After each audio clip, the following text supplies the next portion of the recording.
Hey everyone. Hello, friends and listeners, and you're probably both actually, because I if you're listening to this, we really appreciate it. We yeah think of you as friends. yeah yeah. Basically, even if you don't know who we are, you're basically our closest friends because you're among the select few who have chosen to listen to Shonen there's Grump. there's actually like a dozen of you. There's I think 16 Yeah, people it's like who watch all of our videos. it's like a consistent 16 views per video. I Yeah, looked at our view counts and it's like that, and I'm like, yeah, you know what? That's fine. I'm okay with that. I'm okay with it as long as anyone's listening to us at all. As long as we're not getting zero views, which I see like a lot of yeah, YouTube startup people get. yeah. That's better than nothing. You click on their video, and then it says one view, and you're like, oh, that's me. Yeah, right. Or your two views, and I'm like, I'm sure they watched the video beforehand. Yeah. Yeah, dude, Yeah. one of my Overwatch play the game videos has like almost 50. Like, who watched this? Some people are And like, who watched this and none of the other ones I put up? Is my yeah. real question. They must be like, nah, this dude's bad. I'm not gonna watch anymore. That's kind of funny, actually, though. Yeah, and it wasn't even like the first one I put up either. It's It's just like just like a one random random middle one one. like in the middle of my list of 8 I think I've got now. That's kind of weird. I don't know. hmm Do you link to your YouTube page on your Twitch account? No. And also, nobody, like 4 people watch my streams. You, Dubs, and then 2 people from the Discord watch my streams. So, like, it doesn't really matter if I link or not. Yeah, I guess Nobody's gonna see it. I guess that's true. There might be like the eventual or the random person coming in being like, Person "Hey, there's a strolling guy through. playing Overwatch or whatever." And then they see down in the bottom right, they see what my skills are linked to, and they're like, "Oh, he's on a console," and they leave because Yeah, the they're game like, is so full. "Arr." That community is so full of PC elitism. It's absurd. I, that doesn't shock me. I have to What are say. you? You're playing an FPS on a console. What are you, a nerd? Yes, Like, yes, well, I am. this is what I have to play the game on, jerk. That What was was that noise? I was annoyed. That was a very unexpected noise. I just kind of like shifted the computer over, and I just did it again there. I shifted the computer over, and it made like a on the contact paper that Uh-huh. my laptop is sitting on currently. Uh-huh. It was weird. Do you want to explain what the contact paper is for? Do you want to explain why we didn't record an episode last week and why we might have missed a whole week of news? Yeah, we You missed were out moving, on right? Yeah. So okay. So last week I was like horribly did not feel well at all. Like on our recording day that we've set for now. And in addition to that, I was just the next day. I think I was out of town, so like we couldn't. Or I think no, I was at the opera. Oh my sophistication! The opera. I didn't know you went to the opera. But Oh, anyway, did I never continue. say that? Oh, okay. No, Never mind. I no. guess I You can just tell said I me was. about that later because it's not relevant to what our subject of our podcast is. But continue about your Oh, week. who cares? I mean, we're just talking about our week, so we can talk about whatever at this point. But yeah, so I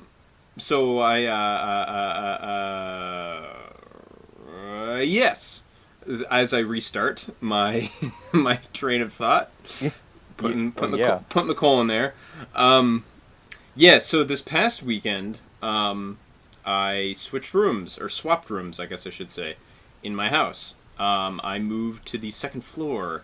I used to be down. Literally moving up in the world. Yeah, I really am. I feel like I have an adult room for the first time too.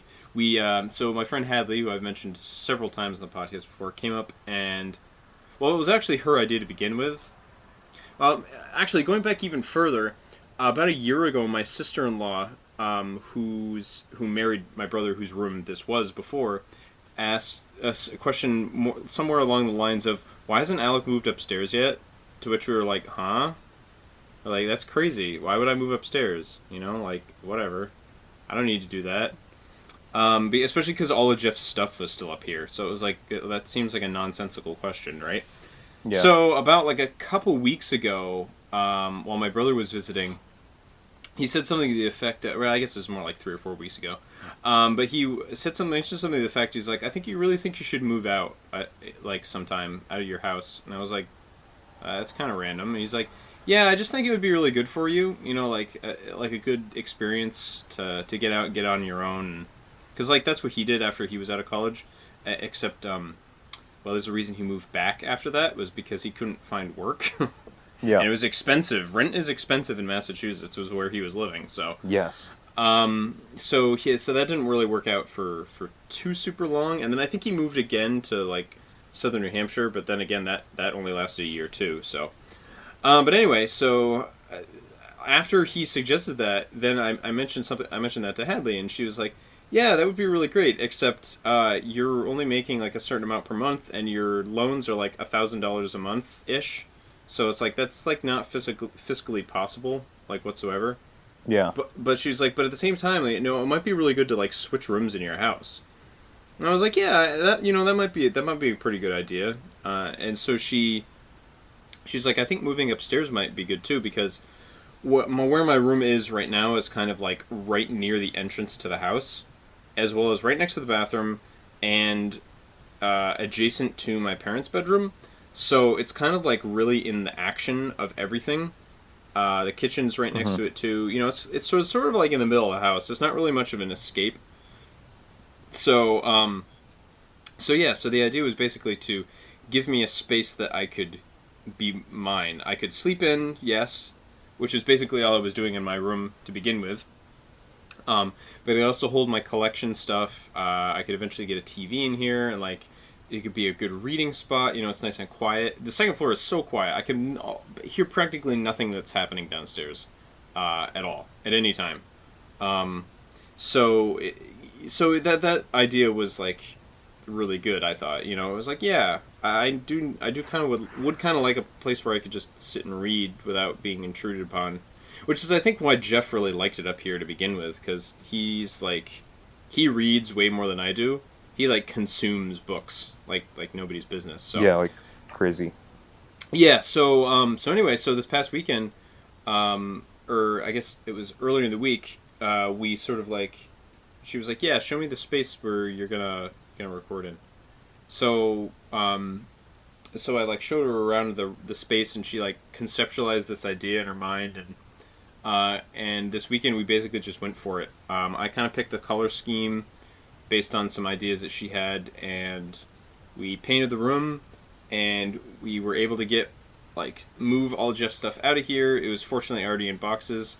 We were able to box up some of my stuff, throw away a bunch of, I think 4 trash bags worth of stuff that I didn't want or didn't need or whatever. As well as like take a bunch of stuff that was still in boxes in my closet and put it all in one big tub that's now sitting in where my old room is. So in addition to not only cleaning this upstairs room, it also cleaned the room that I moved out of. Like to make it like basically the perfect guest room right now. It's like the floor is super clean, the bed is like in a very specific spot, and like it's just like it looks great. But I also basically made a nice retreat center for myself up here in the basically, what we likened it to was a penthouse suite, except it's just one tiny room instead of like instead of one giant room, or like what is that? That's a studio apartment. Yeah. I guess so. We basically called it a mini studio apartment because like it's tiny. It's just it's tiny in comparison to what a studio apartment looks like, but yeah, it's a fairly nice space, and we really maximized the use of the space. So. We put a bookshelf that I had in my room, like a full-sized crappy prefab bookshelf that was in my room from Walmart. We put it on its side, so that's fitting all my DVDs and stuff in there right now, as well as some of the bigger books. And yeah, it's just it's a great space, Nice. and I really love it. And I'm now on the like couch type area. There's 2 beds up here. So basically, we used the second couch as the second bed as like a couch type area, like to like chill, and it'll be where my where the TV will go, or the table with the contact paper on right now is where the TV will go. But yeah, so we took this really ugly metal table and we put contact paper on it, super cheap, really easy way to make something that looks terrible look pretty great, actually. So, yeah, pretty fun. And we did the whole thing in like around $250, I'd say. Nice. Yeah, so it was pretty good considering that includes paint and like the new sheets and stuff to fit the color scheme Hmm. and free labor. Nobody can beat free labor. Yeah, exactly. So that was her like birthday present to me. So, yay me. Yay. Even though my birthday's not for another few weeks or so, but Mine's coming up the end of this week on the 20th. that's right. You have an August birthday. Mm-hmm. Woo! Yeah. Maybe I'll come down. Except I can't because I'm gonna be on vacation. Yeah. um, I'm gonna be working on my birthday. nothing like the work birthday. Yeah. Well, it'll be better than what's happened the past 4 years, where my birthday's in the exact middle of preseason. Oh, jeez. So I yeah. literally have no opportunity to have a birthday celebration until classes start. Oof. Yeah. That's pretty rough. Yeah, I remember. Yeah, that always sucked. Birthdays at college were always a bummer. I mean, like they were nice in some respects, especially like there was one year where people did something like super nice for me. I think that was the year I turned 20. Like I had like a little like I hadn't told like anybody basically anything except I think people on my floor. Some people on my floor knew, but like the whole dorm, like not the whole dorm, but like a lot of people from different floors on the dorm like threw me a little party. They like made me a cake, and then gave me Deus Ex Human Revolution, Wow. which was like thanks, you know. It was like, Yeah, like I I didn't literally say anything expecting to anyone nothing. basically. You went Yeah, above I and was like, beyond. They went above and beyond by making you a cake, and then they gave you a game. I know, and I was like really surprised. I was like super happy about that. So that was fun that year. Yeah. Most of the other years, it was pretty much nothing. But that's okay because like nothing in the sense that like nobody really got me anything. But like that was okay. I would usually like, I think the last time I think I took you, Dubs, and Josh, and maybe John Sexton came too. No, I it don't was my remember. buddy Adam. Oh yeah. Adam came. Yeah, Mhm. that was fun. Yeah, we. We It's went like, to hey, come along to 99. my birthday. Yeah, we went to 99, and I think I bought Killer is Dead for myself. Yeah. Because that was, yeah, so at college I basically was like, I'm just going to splurge on myself because I'm not getting tons of presents here because it costs money to ship, so, Yeah. from my folks, so I'll buy myself something. So yeah. My birthday plans include looking for a full-time job and moving myself into a different room. My plans are shifting and changing. Like we were talking about this before we started recording, but hearing you talk about it, I was just sitting there looking around my own current bedroom and I'm like, this space is bigger. It would fit a day room better. I'm going to end up we have a spare room in my house. I'm going to end up getting to use it as kind of like a day room. I'm thinking I might just move my sleeping space into the small one and then have this bigger space that's currently my bedroom be the day room space.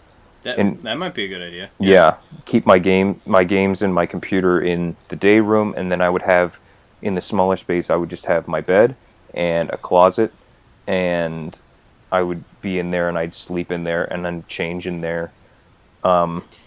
Your cell block. Yeah, basically. And then during the day when I'm not doing either of those things, I would just walk over here literally next door and have all my games, have my computer, have other stuff, and then like there'd be like a futon and I could entertain people up here and there'd be more room. I remember that fridge that my roommate had. Oh yeah, Josh. Yeah, Josh. Yeah. He gave it to me when he moved back home. So he's didn't he like live out in the west somewhere? He lived out he's from kind of like the Oregon border almost between Oregon and Washington. Oh yeah, right. Camas, yeah. So he can't take his fridge back. He got that fridge from somebody, and because they couldn't take it, and he's like, I can't fly this fridge back. Do you want it? And I was like, heck, I'm gonna change up my room. Why not? So I might be able to put a fridge up here and have like when I entertain people, like have refreshments in it and stuff. So yeah, that's a long-term goal for me too, as well as the TV. Though I might Now that some of my money has been freed up because of a certain something we're going to be talking about later on this podcast, I'm gonna be trying to look around for back to school sales for TVs, because I can remember freshman year some people snagging an amazing deal on an awesome TV. Yeah, I got a Used. back to school sale for mine, and it was like 30% off. Yeah. I think it's a 36-inch TV. Yeah, I just want something like that. Pretty much, it's something not too terribly like And it's something based on that's the nice distance, but not huge. the distance of where I'm sitting to where it is, it's huge. Like, it seems bigger than it is because I'm pretty close to it. Yeah. My bedroom is small anyways, but it's bigger than what I was going to use as my day room. So I think my parents is a 40-inch or 42-inch. I don't really remember. I'll have to see. So I don't need one that's quite that big. I mean, maybe it'd be nice to have one that's that big, but I don't really need one that's big. So that's that big. So I don't know. I'll be looking around, but yeah, cool. I mean, yeah, I think it's nice to have this room type stuff. You know, it's important to do what you do in your room. You know, or to have a room that's like for have your own space. Yeah. Yeah. Exactly. Yeah. So we do a lot of stuff in our rooms. So. Or not, like I was doing. I was doing a whole lot of nothing in my room before. Yeah. So. Yeah, when I'm home, I pretty much stay in my bedroom the entire time, sit on my bed, which I think messes up my sleep schedule, but that's science, and we don't know anything about science. Yeah. So. Yeah, no, I guess there is like something about that where it's like, at least in terms of doing your studies, it's actually bad to do it in the place that you sleep, apparently, according to some study of some sort. Yeah, I no do expert on. everything I do, I sit on my bed. So I don't know if that's psychological. I don't like recline. I usually I have like a spare pillow. I try and sit up at least. But that's scientifically terrible for you, Chris. Way to go. You're screwing up your entire life. Oh no. Well, it's a good thing I'm going to change up my room so I don't have to do that anymore. There you go. Aside from moving, have you watched, played, or read anything in the past 2 weeks?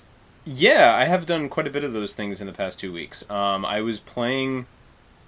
The last time I was playing some Demon Souls, it was a lot of fun. I beat quite a number of bosses, actually. I got, like, I think I beat a whole area. So I beat an Archdemon, and I was making my way through another area, and then the power went out.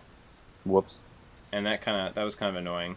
I haven't turned it on since, but the autosave feature in Demon Souls is actually very, very forgiving. Like, it autosaves all the time. So it was, I probably am not too much further back from where I was, so there's no problem with that. But yeah, that was cool. I really love that game still. It surprised me because it did not take me as long as I thought it was going to get back into it. It took me all of about, like, 2 minutes to, like, be like, oh yeah, this is what I was doing. This is how to do everything. So. Yeah, when I popped in Dark Souls again, I was immediately just like, oh, I remember parry timing. Yeah. I stabbed the guy, and I was like, oh, I remember this. I hadn't played since, like, June, when Overwatch came out. Yeah, I was like, did. Oh, I remember you've taken this. a lot of time off from that, as have I. So that was pretty good. Pretty good. So other than that, I was playing some more Zero Time Dilemma. Yep. Which I've been playing lots and lots of. I still haven't finished it yet. I actually haven't played it in a while. Last week was like super busy for me. And then obviously the weekend I had basically no time to do anything gaming related, sadly. But yeah, moving along with that, it is like I got really, really creeped out by one scene in that. Like, it's kind of the scene that, like, sort of showed a motivation or, like, the backstory of one character, and I was so scared. Yeah. I had that character read totally wrong. Like, maybe not totally wrong, but I had them, and because I'm not giving away the gender, I had them pegged in a slightly different way than how they were. Let's just say that. and then how they turned out what they were like, and I was like really, really grossed out and disturbed, and oh my gosh, dude, it was such a well executed scene. It was like I was it bothered me. It did, and I don't that doesn't happen very often with games anymore, but I was with this, and in a good way, because I was just compelled to keep playing. So I want to see how that turns out in like the complete ending, the true ending, I guess you could say, of the game. So playing that still, hopefully going to be getting further in that. I really want to. I really need to get along further in that. In terms of watching, I've been like pretty lax about stuff. I think I watched 1 or 2 more episodes of Korra with my mom. We're more than halfway through the season now, so hopefully we'll have an update for you on that soon. I know I keep I'm just like silently shaking my head and smirking. I know. Well, it's kind of hard because some nights, my mom has to work nights. Yeah. And then like on Saturday nights she doesn't usually like have time. Plus the Olympics have been going on. Yeah. So that's has taken up. You said this last time we recorded, so like I'm not surprised, but it's still like. It's still like, come on, dude. Yeah, I still find it amusing. I know, it's like every week it's like the same story with me. It's like, oh yeah, I like played a couple things and watched like maybe something and then nothing. I swear, one of these weeks, I'm gonna have so much stuff. I hope. I swear. I swear. Don't you worry, 16 people. One day Alec will be able to talk about something on this podcast. All right. So. Yeah, because I do tend to waffle on like nothing tangents too. So like, I'll talk about Star Trek. I can talk about that, right? I was about to say you can talk more about Star Trek. I talk about that all the time for no reason. And then we'd have the one viewer when I check to make sure that the podcast works. Yeah, that's right. Oh boy, that's great. Other than that, yeah, the opera was really good. Interestingly enough, there was one like interesting bit about that. So there was a bat that was dive bombing the performers during the performance of it. Whoa. Yeah, it was funny. So we saw it, like all the audience members saw it flying around for a while. It was kind of like funny, so like we were sort of laughing about it. And then like in the middle of one of the arias that one of the people was singing, so it's like that's just one person singing. Yeah. The bat like literally dive bombed him and like hit him right in the face. And he was like, ah! And he didn't miss a beat. Oh, he kept singing. What a champion. He the best part is okay. So like I was telling people about this, like opera people, they're like, oh yeah, well they train to do that. But I was like, no. I was like, I know that. I know they train to keep going when something like hits them or something happens. But he didn't even miss a note. He stayed on the pitch and like kept going. It was amazing. I thought it was really pretty fantastic. Well, I found out apparently that guy was in that production of Oliver Twist I talked about, or Oliver. Yeah? I talked about a long time ago, like a month. The one that wasn't ago. Great. Yeah, the one that wasn't so great. But he was like the one good part of it. I think I don't remember if I'd said, but he played Fagin in that, and Fagin's the best character anyway, the most compelling character, and he was the best part of the whole thing. So, not really surprising because holy crap, that man's voice was good. He did a very good job. So yeah, that's basically it. That's all I can think about. Did you read anything? Did you read something? No, I didn't read any Berserk, sadly. Dang it! I know. In 2 whole weeks, I didn't read Berserk. What is wrong? I with wanted me? to know if you'd managed to catch up to me a little bit because I also didn't read any Berserk. No. Because I was, and I'll talk about why in my week. Yeah. Well, I guess it is time for your week because you want to know. You want to know why I didn't read any Berserk? Were you reading something else? No, because I was going insane over this stupid Overwatch event that's happening right now. Oh, okay. Literally losing my mind. So, on August 2nd, when I went away for my vacation, which I can also talk about. Yeah, that'd be Blizzard released the update for the Overwatch Summer Games, which is this month. It's basically a month long. It ends on the 22nd, where there's all kinds of there's over 100 something new cosmetic items that you can get, but you can't use any of the in-game credits. So the way that the reward system works is you level up and you receive a loot box, which includes 4 cosmetic items that are randomly generated every time you get the box. So every time you open it, you have a 4 in 1,134 chance of getting a item, and that number stays constant every time you get the box because items can drop more than once. Hmm. So if you get something, you can get it again, meaning your odds are fixed at 4 out of 1,134. The Summer Games event has special loot boxes that are guaranteed to drop one Summer Games specific item. And then in addition to that, they can also drop anything else from the existing cosmetics or more Summer Games items, Hmm. that's how you get the Summer Games items. The original boxes, if you get a duplicate item, they transform that item into in-game coinage called gold that you can use to purchase cosmetics outright from the hero menus, where it lists all of the cosmetics. Cosmetics include skins, voice line quotes that you can have your character say, emotes that you can do during fights, and victory poses that you can do at the end of fights, and then little like spray paint things that you can like slap on walls when you run by. They're kind of fun, and every character has a good handful of interesting ones. And so the way the system works is you can get them randomly to show up, or if you don't get it after a certain period of time, you can just go, I want that, and then spend your gold on it for everything. And the boxes will drop gold, and they'll turn duplicate items into gold that you can then use to just be like, I haven't got this yet, and then just drop 250 gold on a skin that you really want, or an emote that you really want, and then you'll just have it. You don't have to wait for it to drop out of the boxes.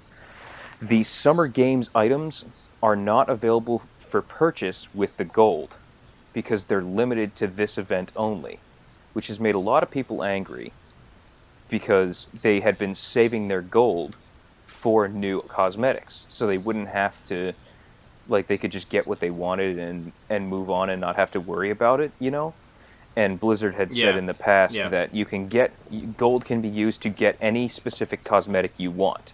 So the update comes out. The language of that statement changes to multiple cosmetic items. Hmm. The new skins are not available by purchase. You can only get them to drop randomly from those loot boxes.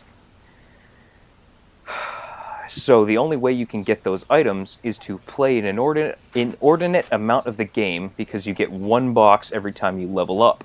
And it takes about 10 games to level up, based on the experience you get from the games. Or, Right. if you want to pad your odds, you can pay Blizzard through the in-game store for boxes. So you can buy them. You can buy 2 boxes for $2. You can buy 5 boxes for $5, 11 boxes for 13, 24 for $20, and then you can buy 50 for $25, or 50 for $40. Sorry. And buying a large amount of boxes, you quote unquote increase your chances of getting it, because you're increasing the number of times you get to roll that 4 out of 1,100 whatever, right? Yeah, right. So what this event comes off as is buy boxes if you want your skins. Yeah, And it seems like a money grab to me. I'm very upset with that, because I paid full price for this game, and they have a pay to skip element from a free they have a pay to skip element in a game where they promised all the content would be free after purchase. You pay for the full price of the game, they add in new characters, new maps, new cosmetics, and you get your chance at those for free, right? Your investment is your time into the game. Right. They added this cash store has always been in the game. Since it launched, you've been able to purchase boxes, And that was a fair way, like, at the time, that was a kind of a fair way for people who were really, really appreciative of the game, just throw $20 Blizzard's way and get some cool cosmetics, right? Yeah. People Right. without that expendable income were able to just play the game and get their boxes and get their cosmetics. And by the time you prestige, which is hitting level 100, you're getting a lot of duplicates and you're getting a ton of gold, which you can use to just buy the stuff you haven't got yet. And it was like, it was a completely fine mechanic until the introduction of these limited time items.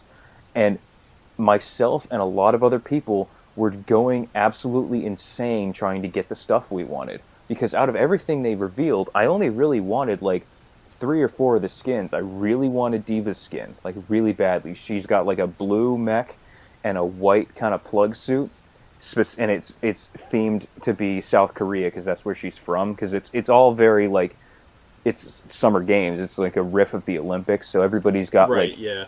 like country specific things. So like Mercy, who's Swiss, has an all red suit with a little cross on it. Torbjorn, who's Swedish, has a Tre Kronor tattoo and an all blue thing with a yellow claw. And McCree is wearing, instead of his normal like shawl, it's not a shawl, it's a poncho. Instead of his normal poncho thing, it's an American flag.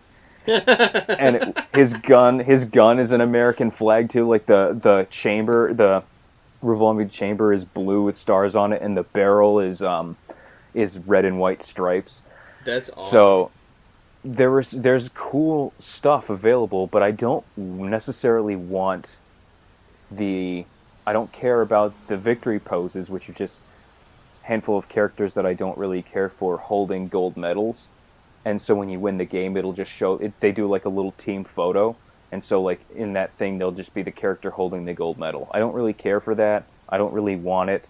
But when I open the Summer Games boxes, I get sprays, which kind of have all of the characters doing athletic events. I get player icons, which are you can affix them to your battle tags. So when you queue into a game, the people will see like a little picture next to your name, like an avatar. And then I'll just get those. Like I got 5 boxes in a row that were a blue spray and then 3 player icons. And Yippee. that is an hour and a half per box for 10 matches. Yeah. So my time investment was not rewarding me with what I wanted, and once I started getting duplicate player icons, which, by the way, you can't purchase player icons with coins. You can only get them from drops. So the fact that you can get multiple of the same player icon is kind of a little flawed, and this is where the problem with the Summer Games skins and content was present in the player icons before, but it was such a small thing that it didn't matter. If you got 2 player icons that were the same, what does it matter? You have the 1 player icon you want, so anything else you get, whatever, and you just got 5 extra gold to buy the new thing buy the skin that you want or whatever. Right. Yeah. Now, you get that duplicate player icon, and it turns into gold that you can't use to get the new stuff. You get the same spray. You get the same Summer Games spray twice, which gets converted into gold that you can't use to get a different Summer Games item that you want. You can't even get like, okay, I already got this Zenyatta spray. I really want the Widowmaker spray. That Zenyatta spray is turned into coin, and now you can't get that Widowmaker spray. Whereas before, Oh, that's so annoying. it's very, very frustrating. So I drove myself insane trying to get the Diva skin. I played so many more matches. I devoted so much more time to Overwatch than I had beforehand. Usually I'd play my hour and a half, get my box, open it, and stop. Now I was playing for like 3 hours, 4.5, getting like 2 or 3 boxes, because otherwise my odds are so much more slim because I'm not willing to purchase boxes. I'm not willing or able to purchase boxes based on my finances, right? Yeah. And also, I'm right. disgusted. I'm disgusted by the fact that there's even a cash shop in the game that I played full price for. You know, why are there microtransactions in a full price game? pay. You don't need to pay to skip in a full price game where everything is free. I disagree with I am awed by the gall to even have it in the game, but that's a different discussion for a different time. So I don't support that. I can't pay for it anyway. So I just hadn't worried about it. But now, like, this event is pushing me to use that shop because otherwise I won't get as many chances as other people. And, like, I was just going nuts. From the day I got back from my vacation until, I think I only must have played for less than a week, and I just, like, went insane trying to get boxes to get this skin, and I got literally everything but the one thing I wanted. I was like, okay, I need to stop. I can't play this for, like, I'm going to take, like, the weekend until Wednesday off. I'm going to let the competitive season end on the 17th, and then I will get back in and play more, which gives me, 4 or 5 days to try again. But, like, I need to take a break. I'm losing my mind. So, I devoted so much time to Overwatch, I didn't read any Berserk. Oh. So That's too bad, and like, it's so little fruit for that too. Yeah, I put in so much time. I went from level 54 when the event started. I'm almost level 70. Like, wow. I mean, you prestige in this game, right? Yes, at level. I'm assuming. The prestige is weird. I looked this up. At level 100, your player level resets to 0. Level 100 is basically level 0, and the XP values that it takes to get from 0 to 1, 1 to 2, you go back to those. So when you hit level 100, you you basically level up to, like, 120, like, way faster. And the soft level cap, the level cap is the soft cap where your experience tops off, and you need, like, a certain amount, to get a level. It like goes up in stages as you go up. So 0 to 100, you need, like, 500 experience, which is half of a game. And then by the time you hit level 25, you need 2,200 or 22,000 to get your next level. And that's where I am right now. And that 25 up to level 100 is 22,000. And then at level 101, it goes back. You need 500, and then 750, and then 1,000, and so on and so forth. Oh, okay, I get you. Yeah, and then what it does is instead, it'll say, like, you're now level 1. It'll put a little star, a bronze star under your name, and that means you've prestiged, and you'll get a fun little, like, border around your character icon when you pick your character, and that's how people know you've played the game long enough to get up a level. I'm special. Yeah.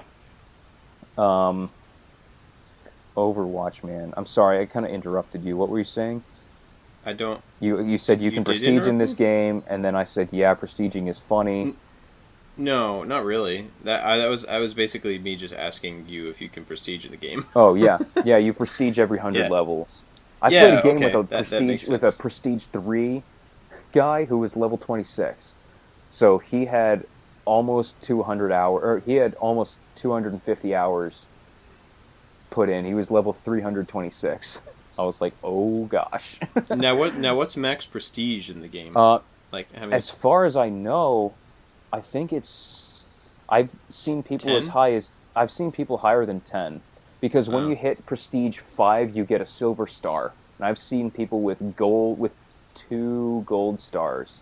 So that's a lot of playing. People put that a is lot a of lot time. Of playing. People put a lot of time into this game. Yeah, I definitely, honestly, I really, really want it. When I get my PS4, that's, like, going to be... My buddy's It's not moving going to be my first purchase, but it'll be an early one. Yeah, my sure. buddy's moving to Philly. On his way down, he's going to pick it up and then send me his gamer tag, and he and I are going to play together, and you can just jump in with us. I have like 9 or 10 PSN friends now that all play, that I met just talking on my microphone while I play. And we do competitive as a group of 6. Like, you can slot in there whenever you're on, basically. I'll network you with them. So you're all set to come into the game. Woo! there's a lot. There's a lot going on with Overwatch. Um, and I could continue talking. So they released information about Season 2 of Competitive, which makes everything sound so much better than it was in Season 1. The Gamescom is happening right now. They released they a bunch of... advertised They a new advertised a map. new map. They are running a story, like a story trailer, news, like a... Not news, like a little mini-movie, kind of like the promotional things. I don't know if you saw the promotional cinematics, but they're running a cinematic for one of the characters. So hopefully every character gets one, because right now Diva is a non-character and she's still great. So hopefully she gets her own story. Um, Yeah, I'm sure. I'm sure they will. I mean, like, yeah, yeah. I'm sure. I'm sure they'll do mhm, that. Blizzard's. I feel like Blizzard would be good about that mhm. type of thing. So They've been teasing a new character as well for ever since they released Ana, the support sniper. They've been teasing their 23rd characters, Sombra, who's supposed to be kind of a stealth character. People are sweet. they're doing an ARG for it, and Oh, all so people have to beat the ARG before they release the character. no, they don't. It's going to be released on a time thing. They're just going to put her Oh, out, okay. but they're trying to give the ARG is hints as to what she's going to play like. Okay. So people are like, I went nuts trying to get that Diva skin. People are out of their minds trying to, pardon me, trying to figure out what this ARG is. Like they're walking into maps and looking straight up at the sky, and turning the sky into binary and seeing if it spells anything. Like they're going like crazy. That's Like crazy. somebody, Jeff Kaplan, the lead developer, puts out a developer update every month, and he sits in front of a camera and talks about what their planned changes are going to be, which I think is cool for a developer to do. Um, but somebody went through the video and tried to check if he was blinking in Morse code for the ARG. Oh my gosh. You want to talk about people going crazy over this game? Yeah. That's awesome. Hmm. I that would be great if he was. That would be That'd really... be brilliant. They've been putting little like number strands like in one of the Summer Games highlight intros, which plays before a play of the game. In Tracers, when she takes off, it's like she jumps over hurdles, is what her thing is. She'll take off from her set position, and she has that like blue streak behind her from her chrono accelerator. It kind of like is part of her thing.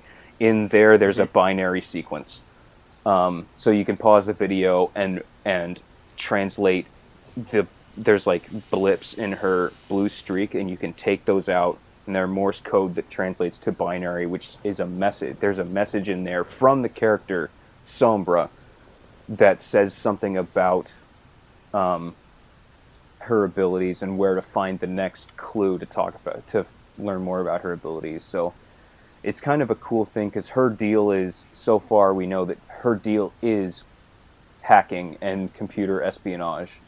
So Sweet. it fits with her character. It's going to be really cool to see what they do with her.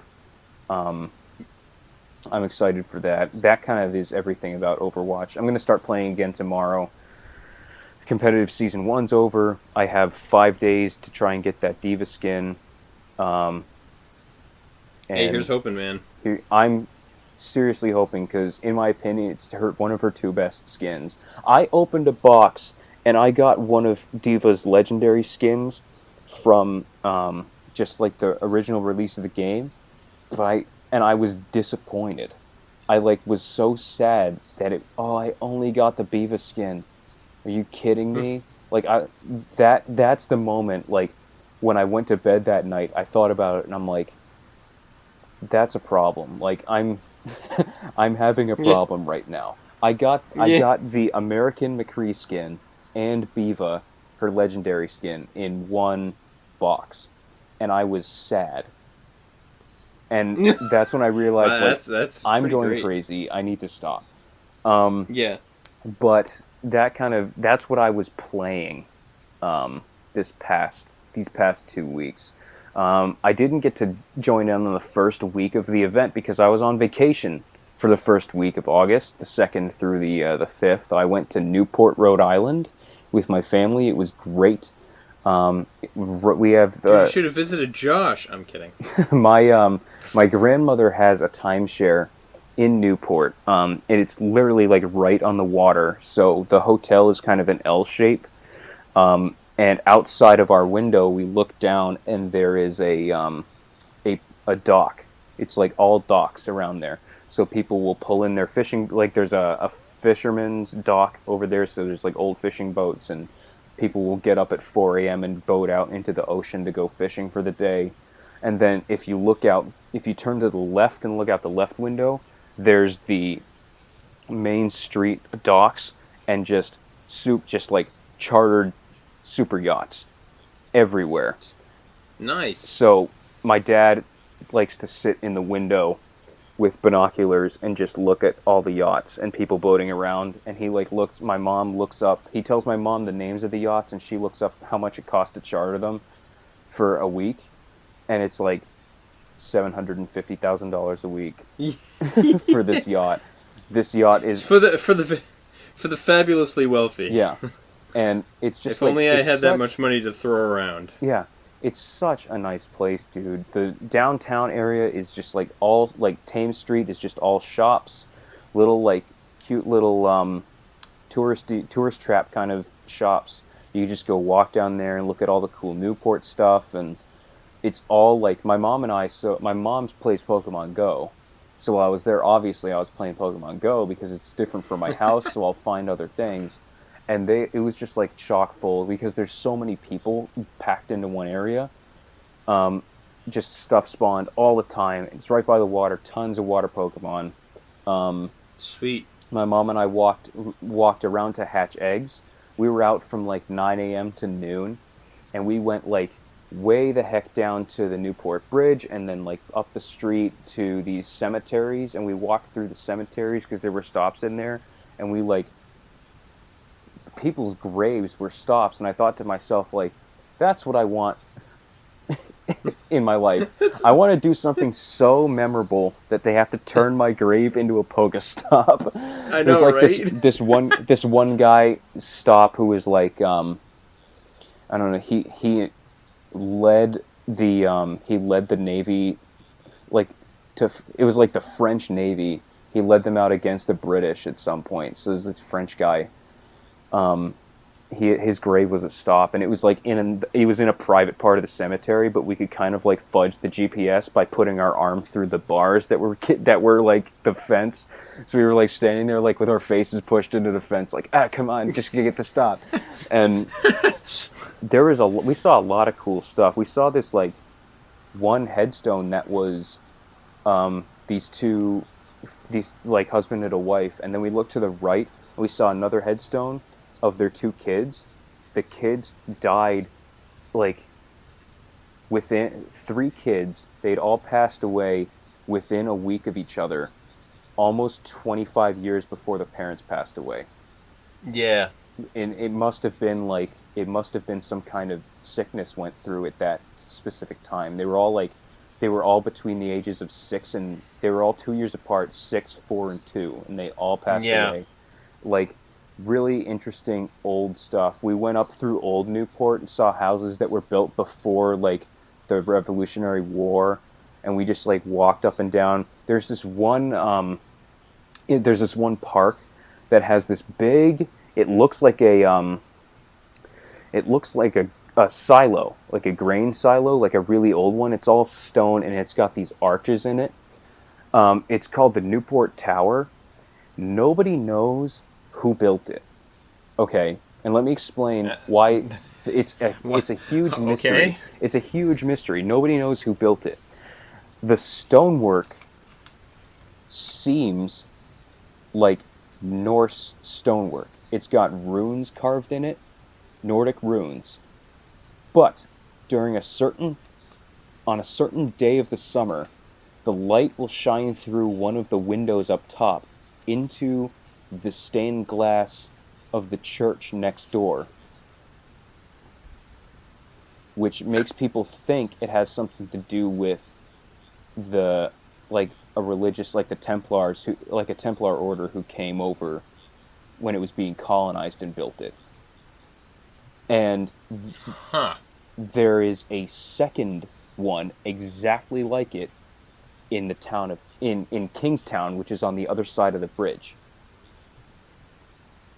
And nobody knows who built it? Nobody knows who built it or when. Like, That's nuts. it's a huge like mystery of the town. So I went and looked around there. When I walked up next to it, because it's a stop, obviously. When I walk up next to it, my GPS stopped working. Yeah. Isn't that freaky? Dude, it's a sign, dude. Isn't that freaky? It's a sign. I was like, oh wow, and I told my mom, and she was like, oh, it's the ghosties, and I was like, yeah, it's the ghosts, mom. But we The ghosties. we walked all over the place. We went to Fort Adams, which is kind of like an old. It's like it was built around the, I forget when it was built, but it's the protection that Newport has against sea invasions. We went and walked the Fort Adams Trail, which is like, it's a 5K pretty much. We walked a 5K, and that was really fun. We took the water taxi to get there because Newport's an island, more or less, pretty much. And so to get to all these different places, you have to go by boat through Newport Harbor. So they have like a taxi thing set up that's all boats. So you get a little stamp on your hand, and you climb in the boat, and you can go on that water taxi service for the rest of the day. It's $10 per person, and you get to use it for between when they open in the morning at 10 and when they close at like 5:30. You can go to any of the stops you want. You can go to Goat Island. You can go across to Fort Adams. You can just go down. You can go down the street in Newport. You get in one stop, they go boop boop, and you're at the other end of the street if you don't want to walk. It was super cool. 7.5 out of 10. Too much water. It's okay. No, it was great. There's a couple other things. Have you ever had Dell's Lemonade? I don't think so. Oh, dude, if you go down to visit Josh, or if you ever go to Newport, find a Dell's Lemonade and ask for the go in and order a medium lemon, and it's slush. It's frozen lemonade. Okay. But what they do is when they make it, they chop up the lemon rinds and sprinkle it in there, so that you eat the lemon rinds. It's like the best. Huh. It's the best thing ever. They don't sell the slush outside of Rhode Island. You can get the liquid lemonade like up here down the street at the market. They sell the lemonade in bottles, but they won't export the export. they won't sell the slush outside of Rhode Island. It's like a Rhode Island state treasure. So you should have some of that. And if you ever go to Newport, go to Cupcake Charlie's. It's a cupcake store on Thames. Cupcake Charlie's. Cupcake store on Thames Street. I got a T-shirt last year when I went. They make amazing cupcakes. It was just great. Is it better than the Wicked Good cupcakes I hear advertised on the radio all the time? Probably. Yeah, Wicked Good is a Boston-based one, I think. Yeah, go to Cupcake Charlie's. Cupcake Charlie's, okay. What else did I do while I was there? You know, one thing that surprised me in that whole story is you're like, man, this place is awesome. It's a really cool looking place to go. And I'm just like, man, every time I visited Rhode Island, I'm like, what an ugly state. Go to Newport, where the rich people are. It's beautiful. Okay, yeah, that must be it. See, because I am. Well, the other thing whenever I'm visiting Josh, I'm in Warwick, and Warwick isn't exactly known as you know. No, you got to go further south. You got to get towards the ocean. Warwick's basically the butt of Rhode Island. Yeah. So go down to Newport, Kingstown, Jamestown, Narragansett, down in that area.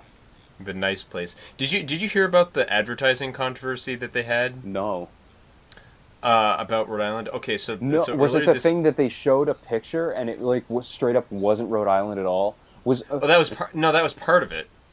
That was part of it. But it was also the new slogan that they quickly scrapped because it made no sense at all. I think it was like warm and cool or something like that, or cool and warm. Rhode Island, cool and warm, or something like that. I don't remember this at all. And it is just like, yeah, and everyone was so upset about it because it's like, What does this have to? None of these makes sense at all. Okay, two words which contradict each other. No, it was warmer and cooler. Rhode Island, warmer and cooler. It took me. I thought about it, and I was like, warmer and cooler. Wait a minute. Oh, no, I don't remember that at all. Yeah, and the woman who got fired. I remember, needless to say, because I remember hearing about like they ran like a tourism ad for it, and it showed somebody like skateboarding in front of the Sydney Opera House, and something egregious, like something completely egregious that like had no business being in this Rhode Island commercial, and something absurd like that. I don't know if it was exactly that like extreme, but it basically amounted to that. It was something that's very obviously not from. No. It was something in like Britain or something. It was something. It was something stupid like that. It was like, what? Yeah. Okay. So the funny, another funny thing about it was that apparently the slogan was designed by the I Love New York person. So that like they hired that guy. He's out of state, but why? Cooler and warmer means nothing. It's. Yeah, I can't. Well. I can't. I can't even comprehend it. In summary, go to Newport. It's great.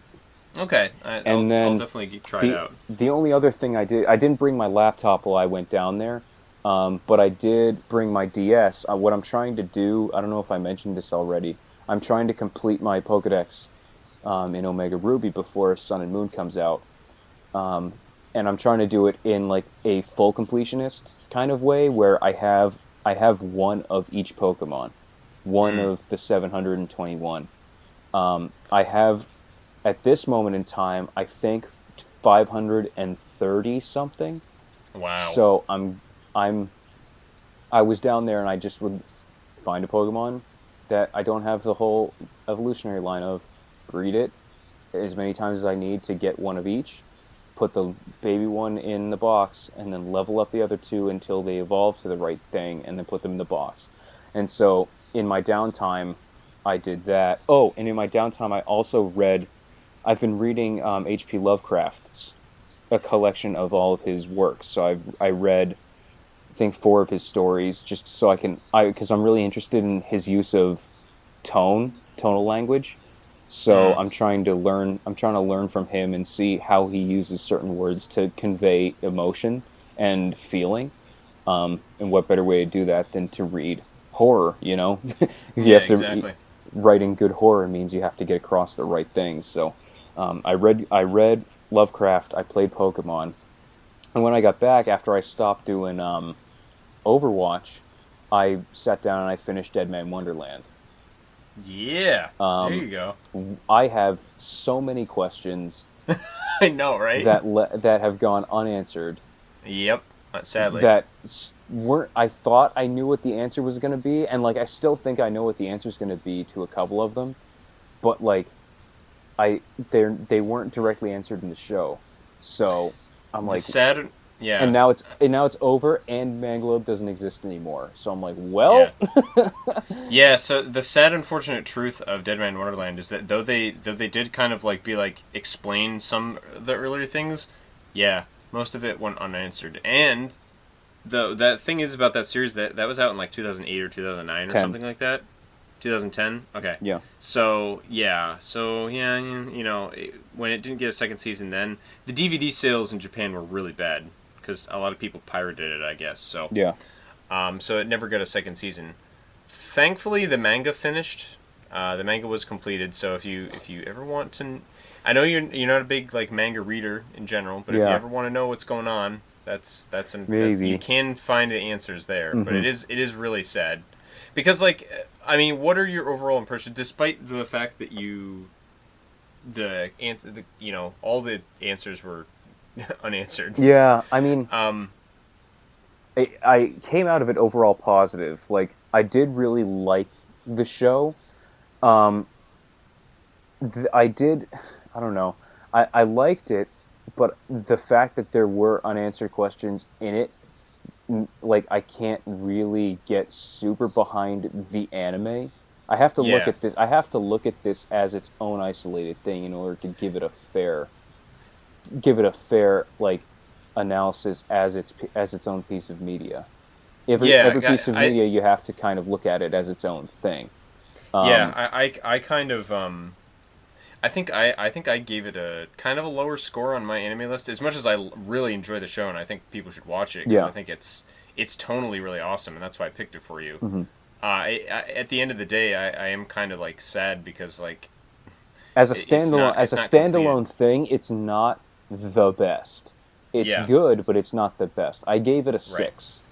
Yeah, that's I think that's what I gave it too. Um, you mentioned it's tonally interesting. It is tonally very interesting. There's a lot, and kind of tying in with how I have a lot of questions. It's very like mysterious and vague, and esoteric.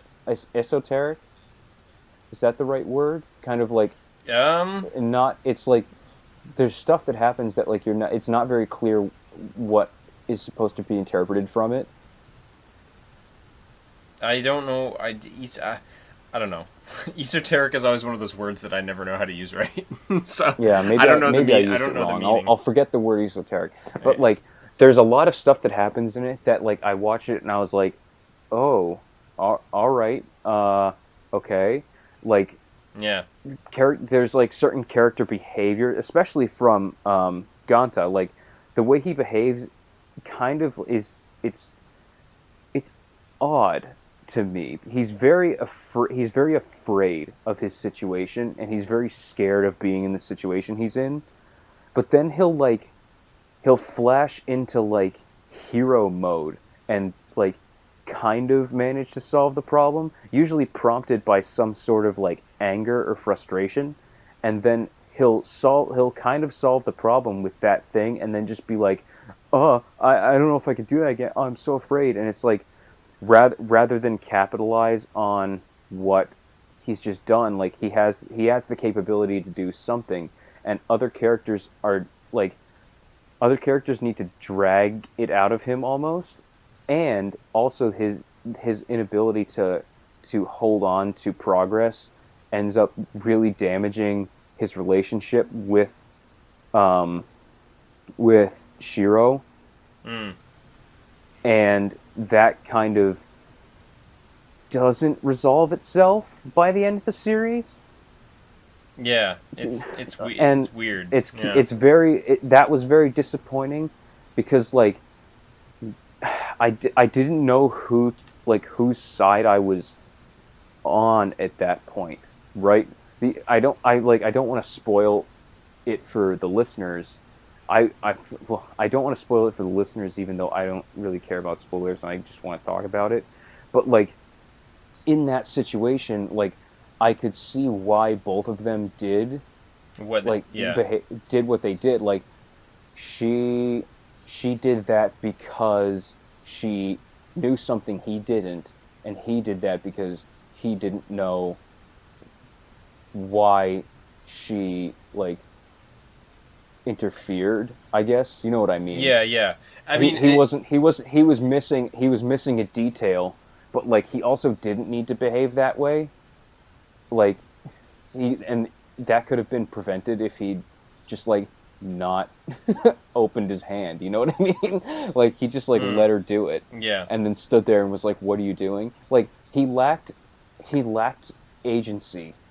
I guess is kind of what was frustrating. He lacked personal agency, Yeah, yeah. That's which you could say makes sense given his situation, being a kid falsely accused of a crime, being put in a prison on a death sentence, and he's just like, I don't want to be here. I didn't do this, you know. Um, so you could say that that gives him, or like it's almost like the explanation for why he has no personal agency is because he's just like he's he's like in a constant state of panic trying to figure out, you know, what to do. How do I get out of here? How do I prove that I didn't kill anybody? But that lack of agency is interspersed with moments where he could latch on to a success and move forward and gain agency, and he just doesn't do it. He does it and then like forgets he just like solved a problem, and then is like, oh, but I'm so scared, and then he'll do something else and then just like forget he solved the problem. Yeah. And that happens multiple times, and I was just I was frustrated with him as like in his inability to like switch it over and be like, okay, I have this power, I can do X thing, and now like he has resources available to him that can even help him like grow, and he doesn't take them. Like, he's very passive as a character. Right. It's it's something that you could feel that they were leading to a second season with it. Oh yeah. You could tell they were planning one just in how it ends. But they just didn't get there, and unfortunately now you're sort of left with a very frustrating ending, unfortunately. Yeah. I'm so glad I made the first thing you watch for a thing so frustrating at the end. Isn't that great? Yeah, dude. I'm kind, aren't I? but yeah, I agree. It is a frustrating ending, but I the concept as a whole is very interesting, and I think the concept as a whole is executed far better than something as like say Sword Art Online is executed. Yeah, the concept is strong enough that I actually had like a nightmare about being in a similar situation.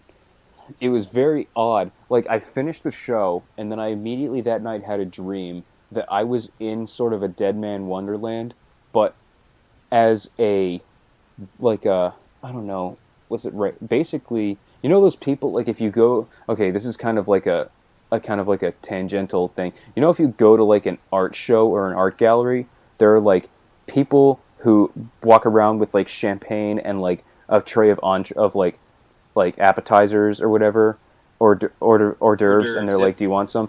You know those people? Yes. Kind of like butlers or waiters, I guess. I was one of those people in a Deadman Wonderland type of art gallery where I had the collar on, and I had to go and wait on people going to the art gallery, and if I didn't do a good enough job, I would do like the penalty game or whatever. What a bizarre dream. It was very weird, but I was there with like my high school friends who were also the prisoners in this situation, being other waiters, and we were like, we're gonna get through this, guys, we can do this. And like one by one they were getting like picked off for the penalty games, like somebody lost a hand and they couldn't carry the thing anymore, so then they were like, they got killed, and I was like, it was very stressful. It was a very stressful dream. It sounds pretty stressful. Jeez. So, good concept, because it freaked me out enough to make me dream about a similar situation. Oh, man. It was very, very odd. The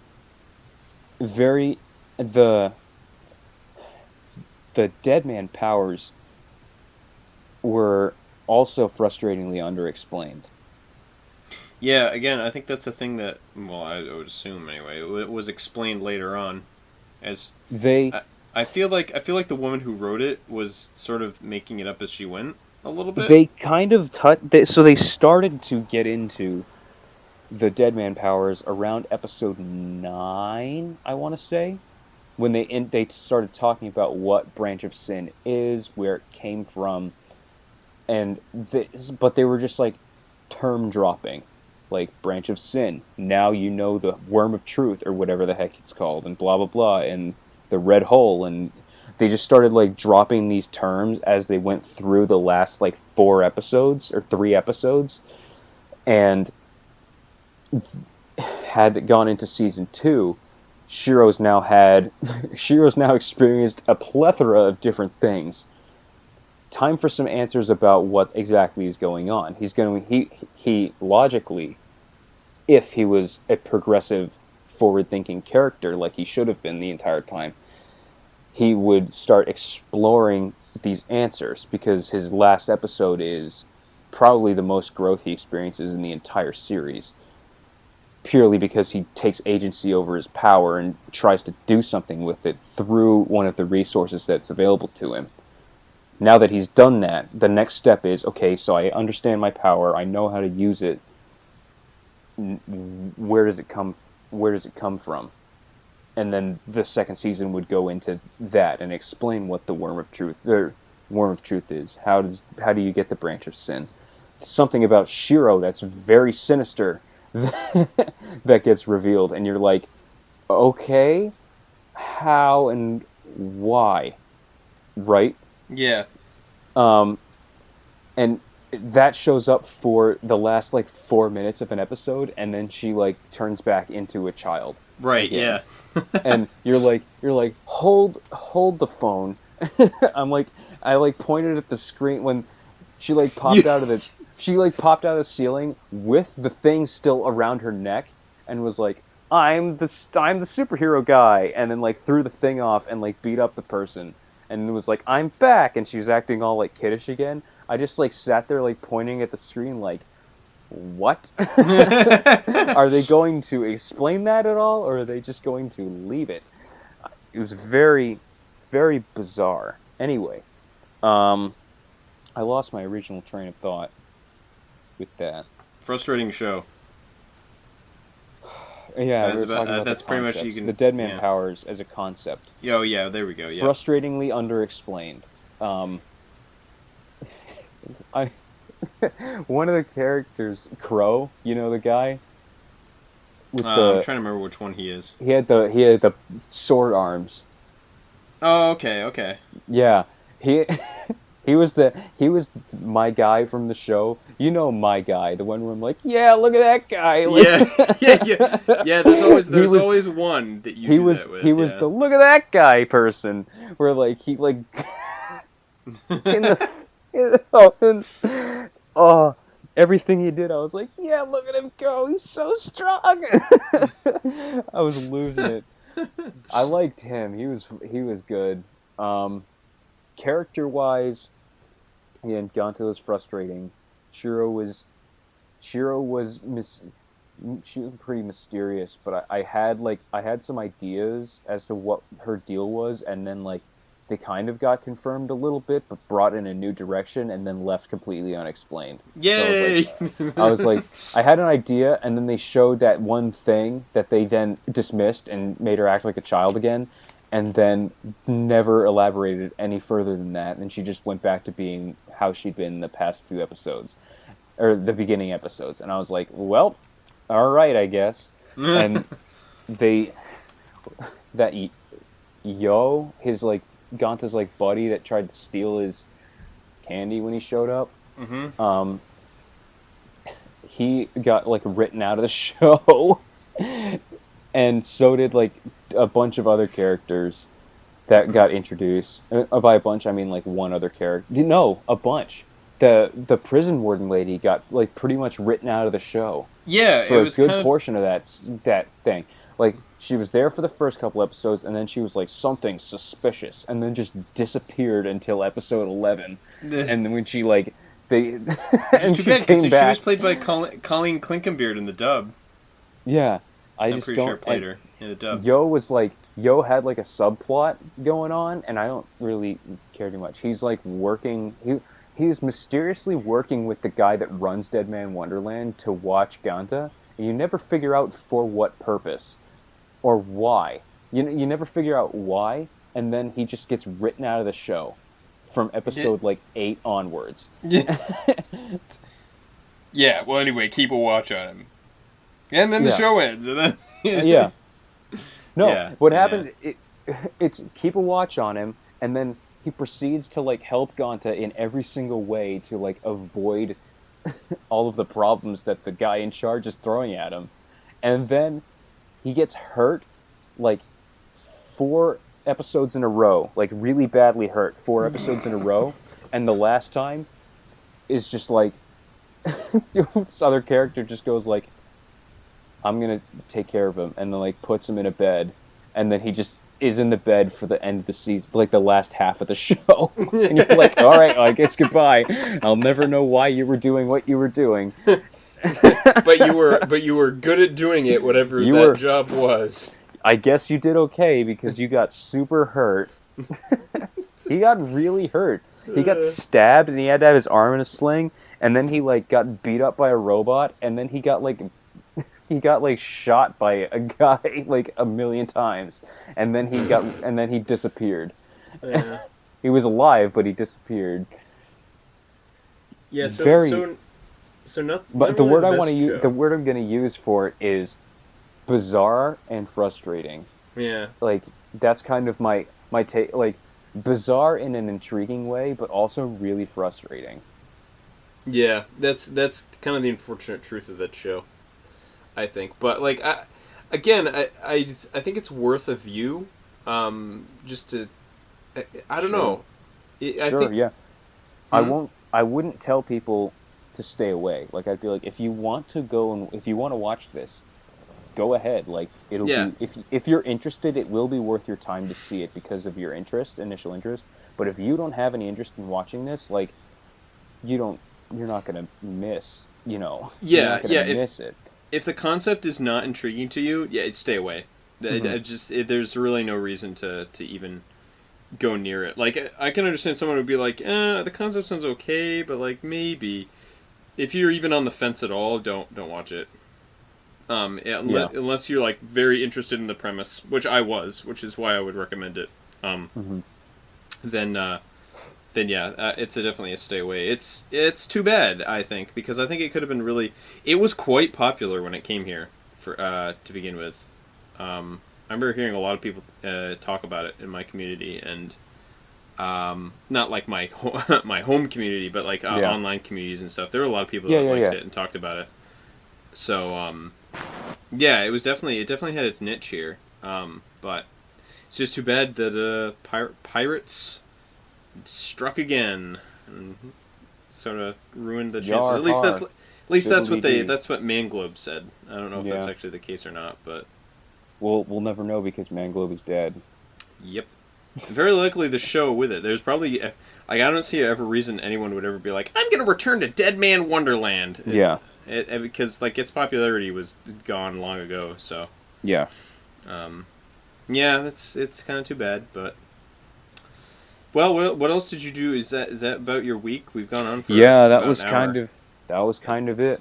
All right, well Um, that's cool. I mean, it's fun to indulge a little bit in our weeks every once in a while, especially when we're like on vacation and took a week. It took a week, even though I didn't get an extra episode up, which I wanted to, which was dumb. Way to go, well, you were Alec. busy. You were moving.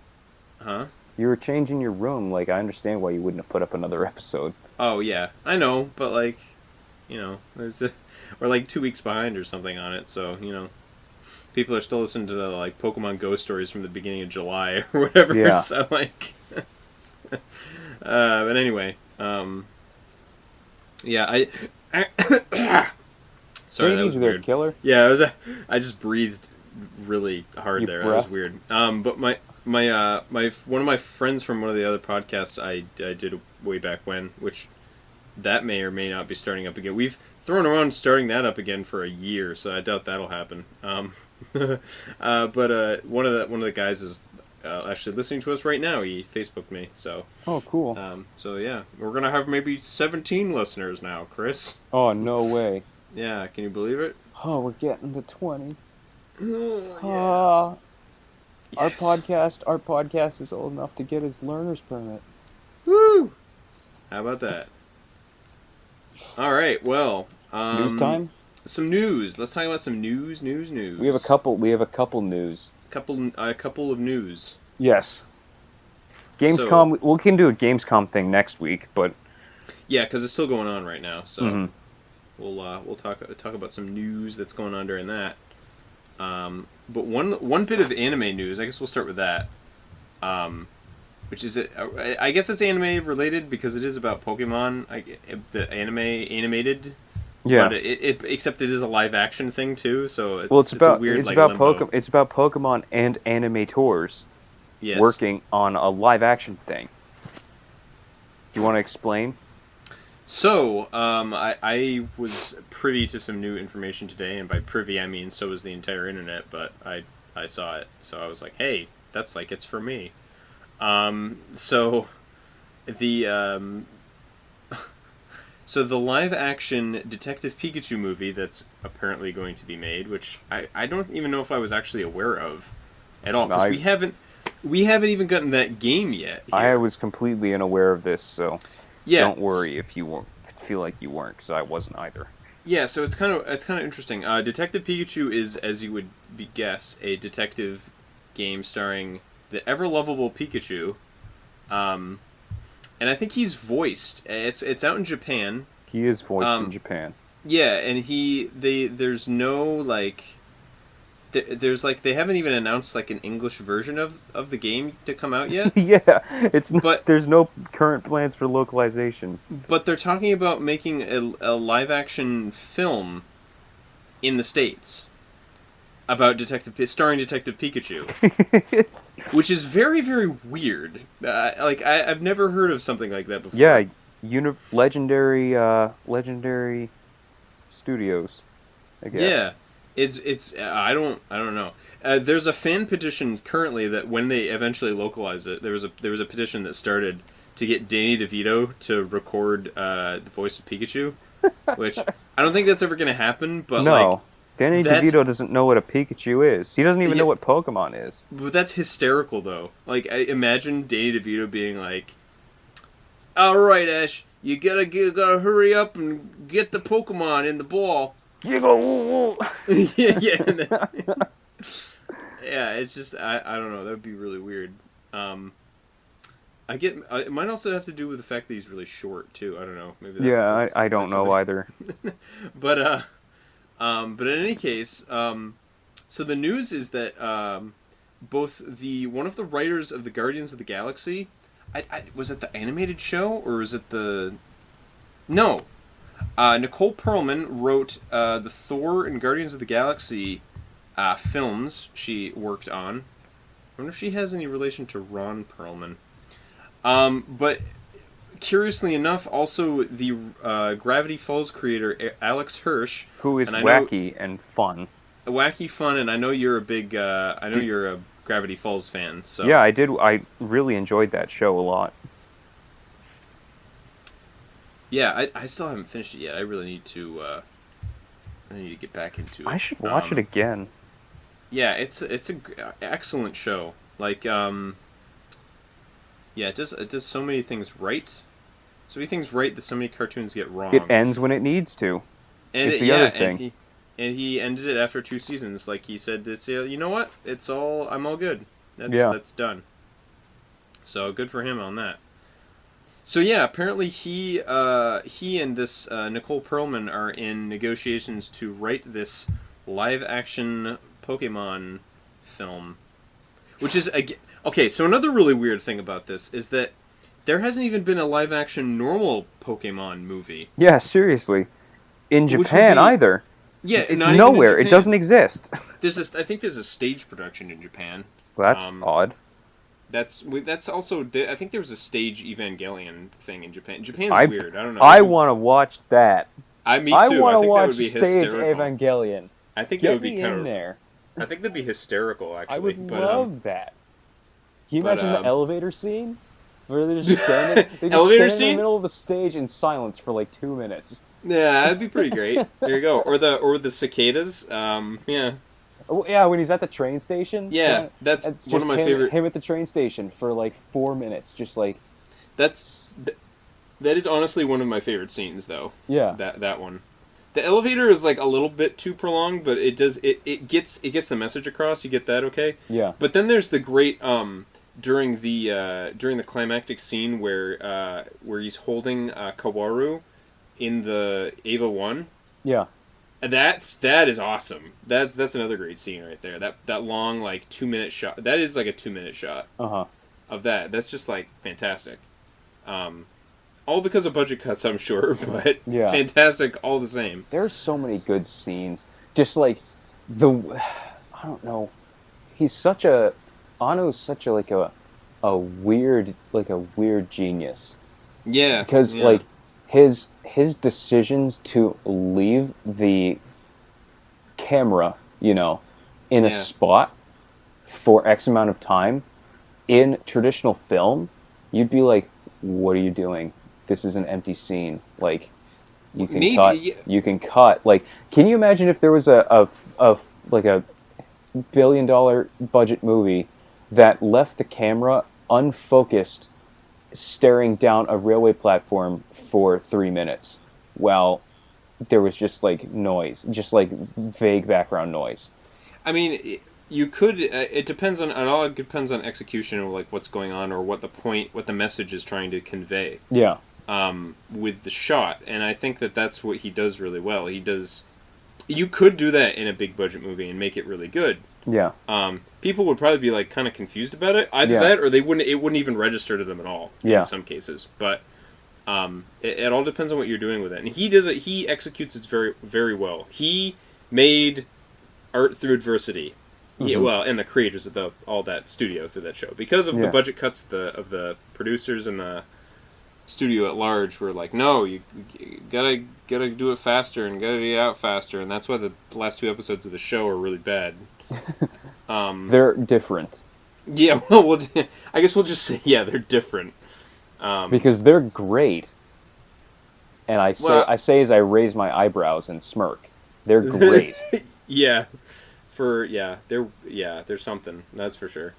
But yeah, totally tangential. But so Guardians of the Galaxy and Gravity Falls writers, maybe gonna be writing the Pokemon live action. So let's think about movie. The combination of these two things: Guardians of the Galaxy, wacky fun times, wacky fun time adventures in space with a bunch of weird people. Gravity Falls, mystery adventure wacky fun times in the woods of Oregon with a bunch of weird people. And also there's huge amounts of comedy in both of them. Yes. So I'm hoping, so huge amounts of comedy in Detective Pikachu? And also make Pikachu really weird. That would be Can you imagine if Pikachu acts like Mabel? That would be hysterical. She's just he's just like Pikachu's just like, I bedazzled my face. Yeah, he'd have a pet Tepig. Yeah, that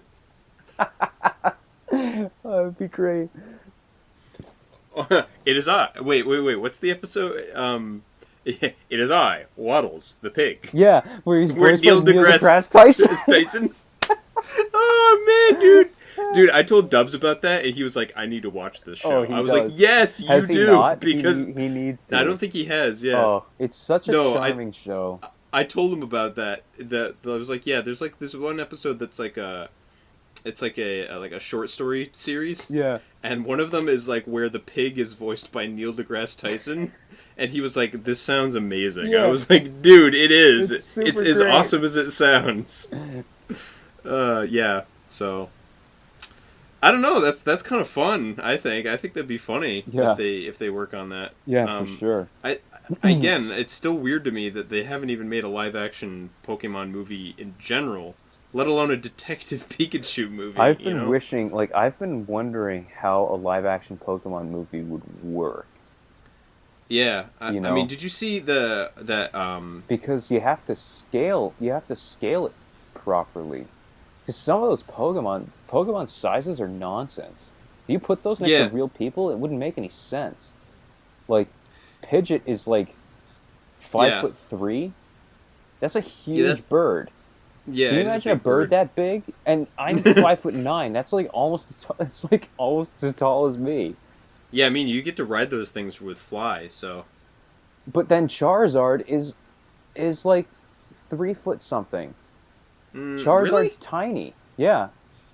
Is Charizard that tiny? I think he's 4'7".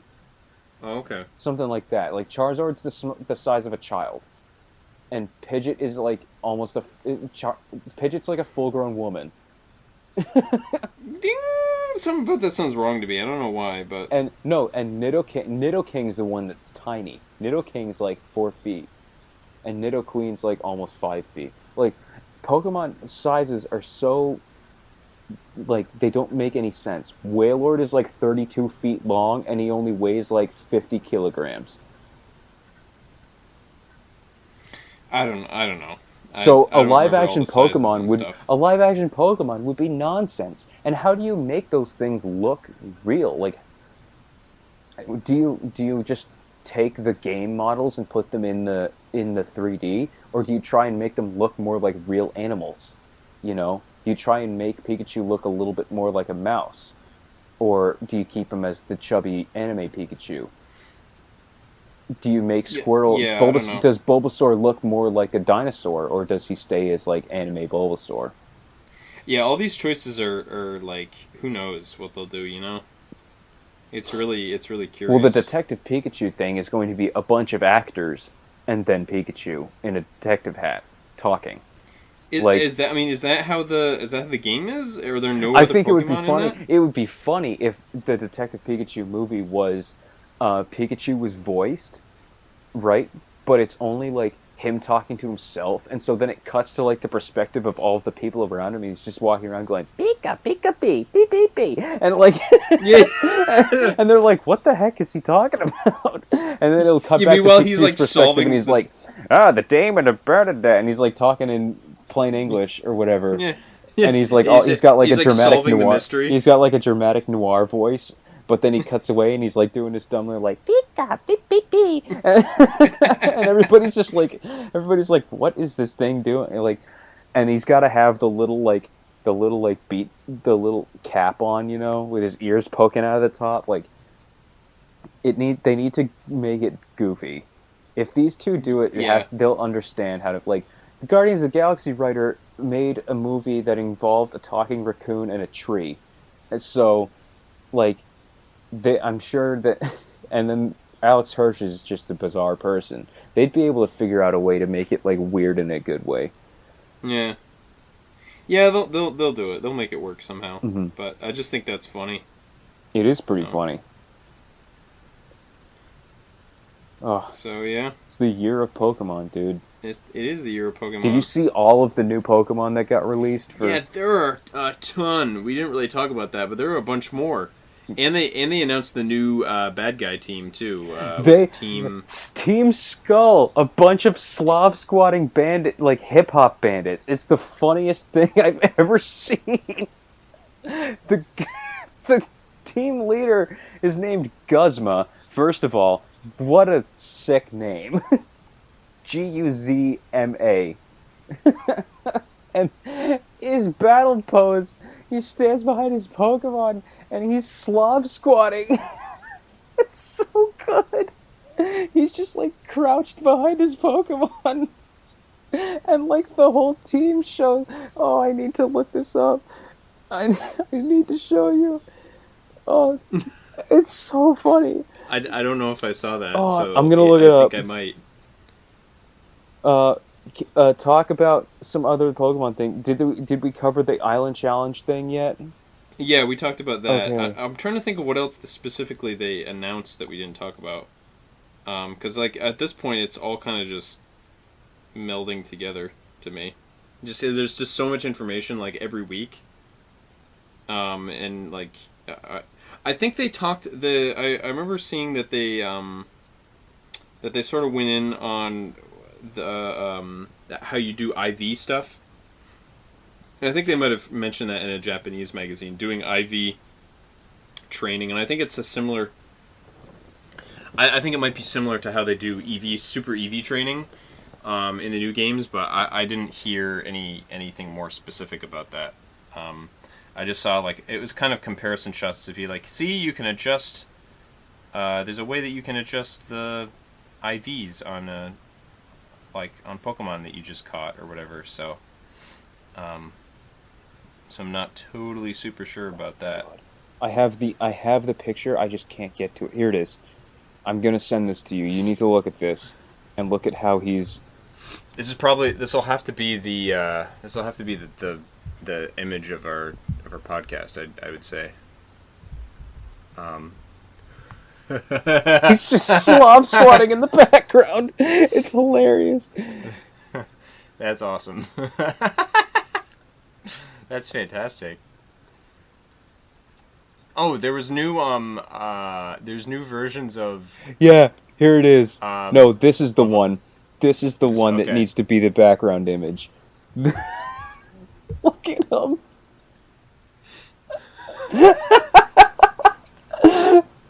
Are they like why? And their music is very like hip hop. So It's Okay then. it's oh, I'm so intrigued by by this. Dude, the I'm like, chains though. what is this? The chains. Please dog. tell me more. And they have like the bandanas on and the like skull hats. This is gonna be awesome. I can't wait for Slav squatting Pokemon villains. Oh, this. I think there's new Alola forms. Yeah, of, the Pokemon, Meowth. though. Meowth is dark now. Marowak is Fire Ghost, which is sick. He looks so cool. Marowak looks so cool with his new Alola form. New Marowak. Yeah. Yeah. Oh yeah, I agree. And that the new looks like Raichu is the other one. Banana Tail Raichu. Banana Tail.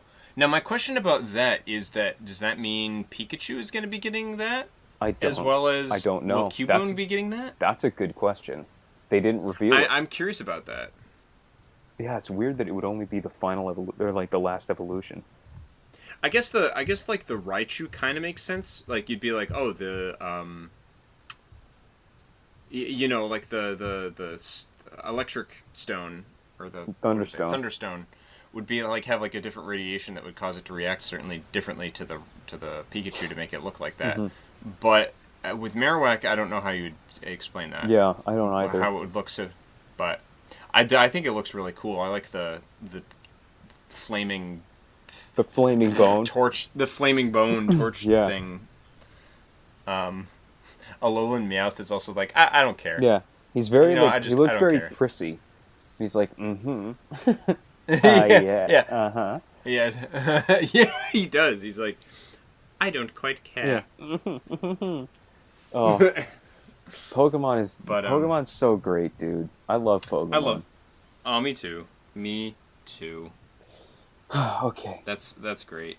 That'll do for Pokemon news. Yeah. I get that's like a segment every each time, basically. Pokemon news. Yeah. Here, let's take it away with your news story here. You mentioned earlier that you're going to have some freed up income in the next month or so. You want to explain why that might be? So we're also going to turn this into basically our topic for the episode, and we'll probably close out with this. Mm-hmm. So Final Fantasy 15, which I have been very excited for, and I'm sure I had to have talked about it. You've been excited for it since like 2008, right? I've been excited for it basically since it was announced. Like the original concept game was announced in 2006, 10 years ago, at Tokyo Game Show 2006. So yeah, it's been 10 years coming. The full development didn't really start until like about 2 years ago though. So Final Fantasy 15 was due for a September 30th launch. That is no longer. They announced in a video. They being Hajime Tabata.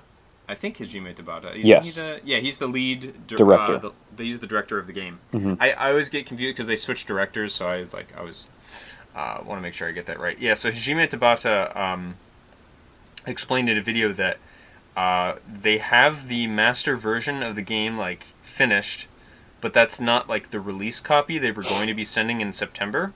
Yeah. The release version of the game would ship out with a massive day one patch, and they don't want to do that.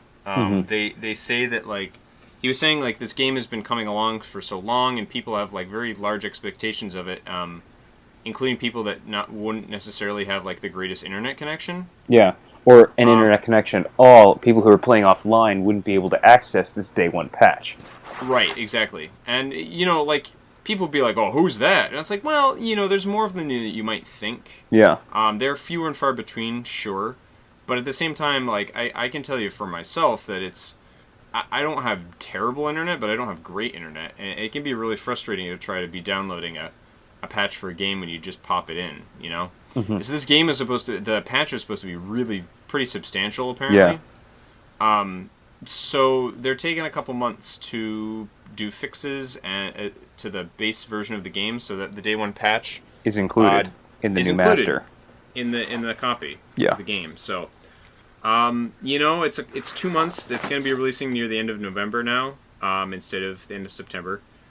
And Yeah, that does free up some money for me in Yeah, September. he Tabata was very apologetic in his Mm. video. I watched the whole video with the subtitles on, and I read the transcript.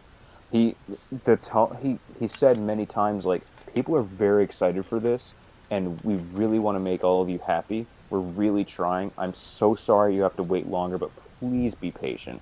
Like Yeah. a lot of deep seated bows and sumimasens and Yeah. Yeah. Right. and he was like please like trust me, it'll be done when it's done, and we're trying really hard. But like this kind of I watching him give this address in a video made me feel okay with like no, he really like they this game needs to be delayed. Like I would, if I was interested in this, if I had put down a pre-order, or if I wanted to buy this game, after watching this, I would be like, okay, go ahead and take your time, you Yeah. know. And I am of the opinion, and it's probably a crazy opinion. If you announce a date, you better get the game out by that date, especially if it's something that I want. Um, and in this case, there's a lot of people who really, really want Final Fantasy, and if I really, really wanted this game, and I saw this, I would, I would be like, okay, I'll wait, which is not something I normally do. In the Yeah. case of Persona That's 5, we had this discussion back when this happened. In the case of Persona 5, I was very upset that they delayed that game because I wanted it. I want to play it with my hands and feel the video game happen. it. Yes. And then they were like, "Well, it needs some more time in the oven, I guess. So we're gonna push it back. Sorry." And but it and I was like, "No, I'm gonna pay for it. Give me what you have. You told me this date, right? Um, that I didn't have that reaction. I didn't have that gut reaction to this, where I before I would have if he hadn't if Tabata hadn't put out this face to face kind of video statement explaining like exactly what was happening. I think that has to do with it. If he hadn't put this out and had just been like, "We're delaying the game," I would have been like, "No, you told us September 30th. It's been 10 years. Put out the game. Like people are going to pay you for it." But Mm. hearing this much of an explanation and having it delivered by him talking directly into a camera, like I'm like, okay, like I get it. Because a lot of companies don't give this kind of explanation for why they delay a game. Persona 5's delay was we need to polish the game. Please give us another like 9 months or Right. whatever. Right. And Atlas does have a reputation that precedes itself, in that being a very good one. Yeah. So like people still were like generally a little bit more accepting to that. They were like still, they were like you, and they're like, "Oh, I want the game now." But there were also some that were like, "Oh, that's okay. Just Yeah, and take your but time." the thing is, with the Persona 5 game, we had seen gameplay, right? And Mm. the game Yeah. looked done. Like it looked ready to ship. It looked clean. It looked like it played well. It looked like all the systems were there. Interactions were set.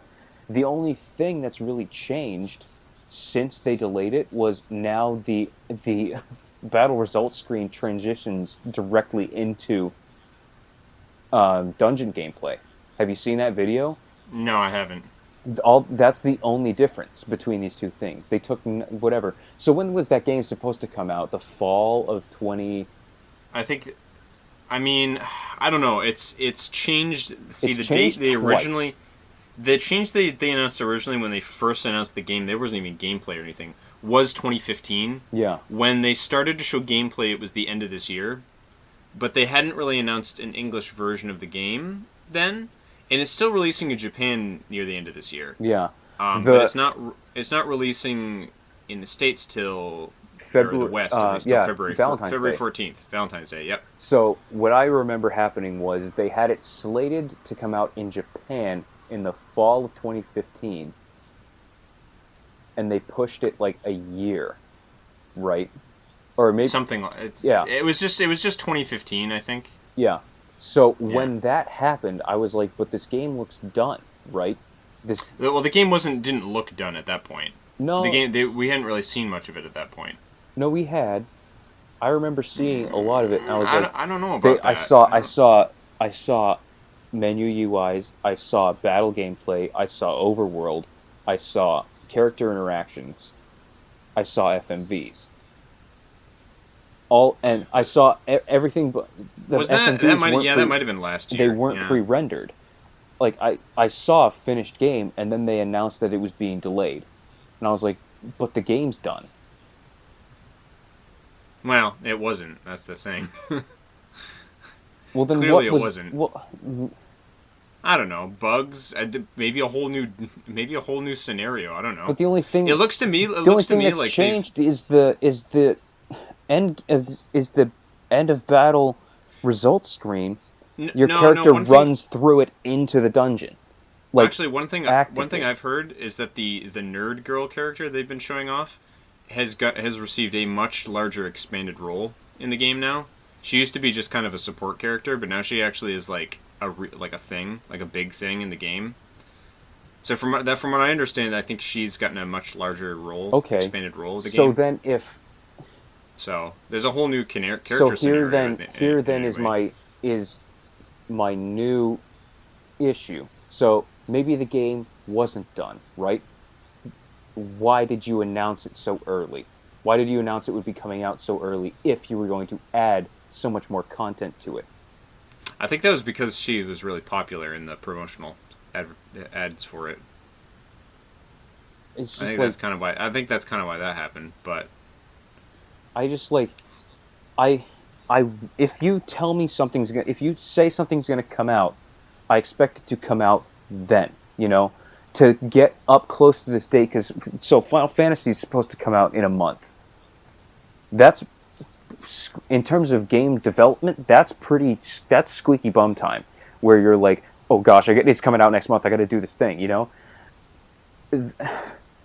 At this point, to announce we need more time, if you need an extra month, okay, you just need a little bit of wiggle room to take care of something small, you know?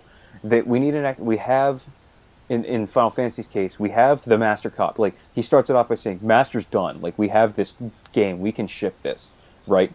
We're currently working on a day one patch. The day one patch is shaping up to be enough content that we actually want to include it on the master. Please give us a month to put it on the master. Or 2 months or whatever. Yeah, or 2 months or whatever. Yeah, September, October, yeah. Please give us 2 months to put this on the master. That's transparent enough where, like, okay, I get why you'd need this thing. I get why you need this time. Yeah, it's and I will agree. It's hard to say, like, why. What are they doing with all the time? What has Atlas done with all the time that they've gotten for? And who knows? Nobody really knows. That's the thing about game delays. So basically, if you haven't figured it out, this is the topic we're going to be talking about: is game delays in general. And Chris has a very different opinion than I do on this topic. Yeah. I for one I'm not against game delays. In fact, more often than not, I say go for it if you're delaying the game. However, that is also to admit to the fact that game delays are not always great, and by that I mean they don't always end up still resulting in a good product. I will cite Mighty Number 9. Yes. Which got many delays. Put that right up at number 1 with a bullet. Yeah, yeah, you might as well. I mean, it's pretty notable. But I mean, even just this year, there have been so many games that have gotten delayed. Yeah. You've got Persona 5. Oh, you got Persona 5 that got delayed. I think I was listening off in the. Hold on, I'm gonna go to a Facebook chat because I was listening off in there. Yeah. There was Batman Arkham, Return to Arkham. Yeah. Which is that remaster that got delayed. That was really, like, it was weird because it was supposed to be out, like, I think last month. Yeah. and then It's and delayed then like indefinitely, right? and now it's been delayed indefinitely. Yeah, they haven't even said that. Or no, I think it was supposed to be out early this month, early in August. But last month they were like, yeah, something's going wrong. We have to delay it indefinitely, and people were like, what? Yeah. They're like, I think they probably. My guess is that they probably didn't want to have what happened to Arkham Knight happen again, Where because it the was PC just version of straight up Arkham Knight, broken and couldn't be played. the PC version of Arkham Knight was very, very bad. So much so that I think they still haven't really even fixed it yet. Yeah. Steam wasn't that game the reason Steam invented their refund system? Very possibly. Because I remember those things. I'm not being totally concurrent. sure about that. I'm not remember them totally being sure concurrent. about that, but it wouldn't shock me. They were concurrent at least. So whether or not Yeah. they were related is up for debate. But I remember both those things happening at a similar time. Similar period in time. Yeah, I don't know. That's just nuts, you know. Well, Zelda Breath of the Wild that got delayed. Yes. That was delayed. It was supposed to come out. It was supposed to come out in 2015 originally. Then they said they were delaying it to add some more mechanics, so it was going to come out this year. And then they were like, "Wait." And then this NX. year they said, yeah. Then this year they're like, "Well, we're delaying it till early 2016 or 2017 for the NX." And I was like, "Okay, well, fine. Another wait, whatever." No Man's Sky got delayed.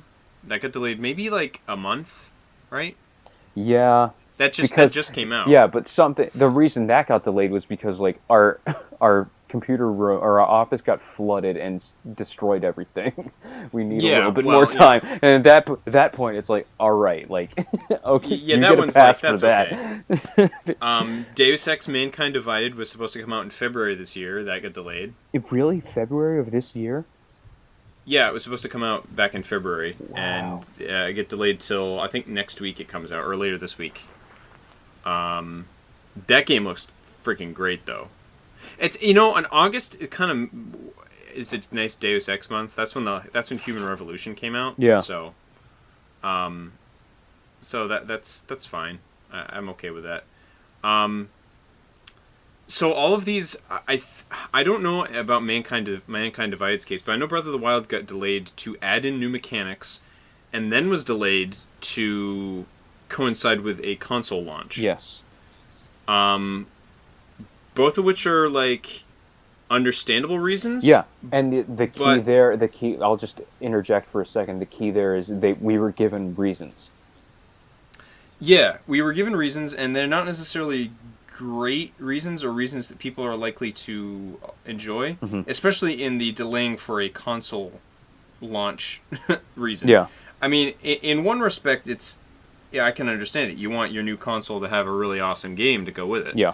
A la the Wii and Twilight Princess. But they're also also releasing Breath of the Wild on the Wii U, which means you don't have to buy the new console to get Breath of the Wild. That too, but it is kind of weird because like that was like the selling point of the Wii is that Twilight Princess is coming out on it, like a new Zelda game. And then Twilight Princess came out on GameCube much later.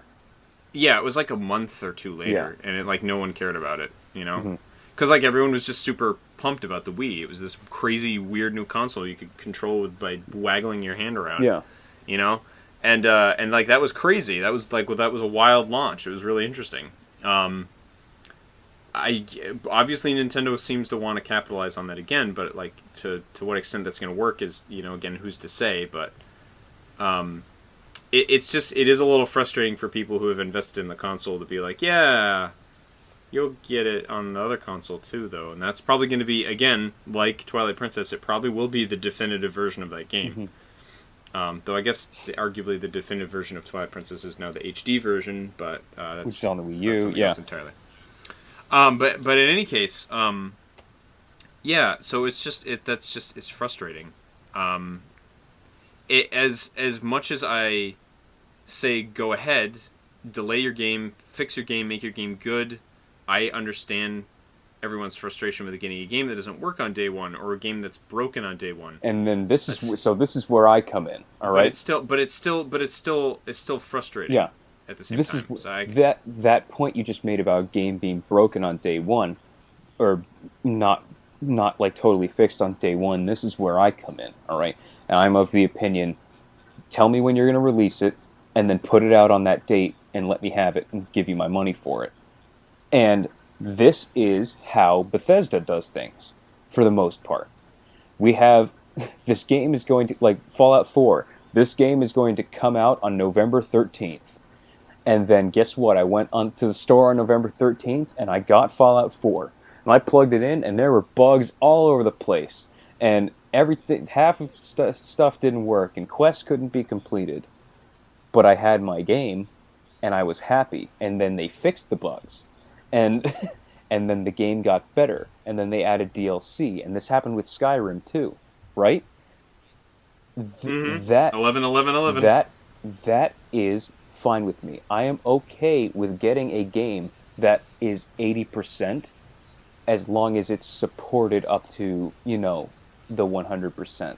A game coming out at 80 is not a problem for me. If you want to hold the game back to get it to 100 after telling me I can get it at a certain time, I'm like, but I'm like outside the store with my money and they're like, no, we're not opening the door yet.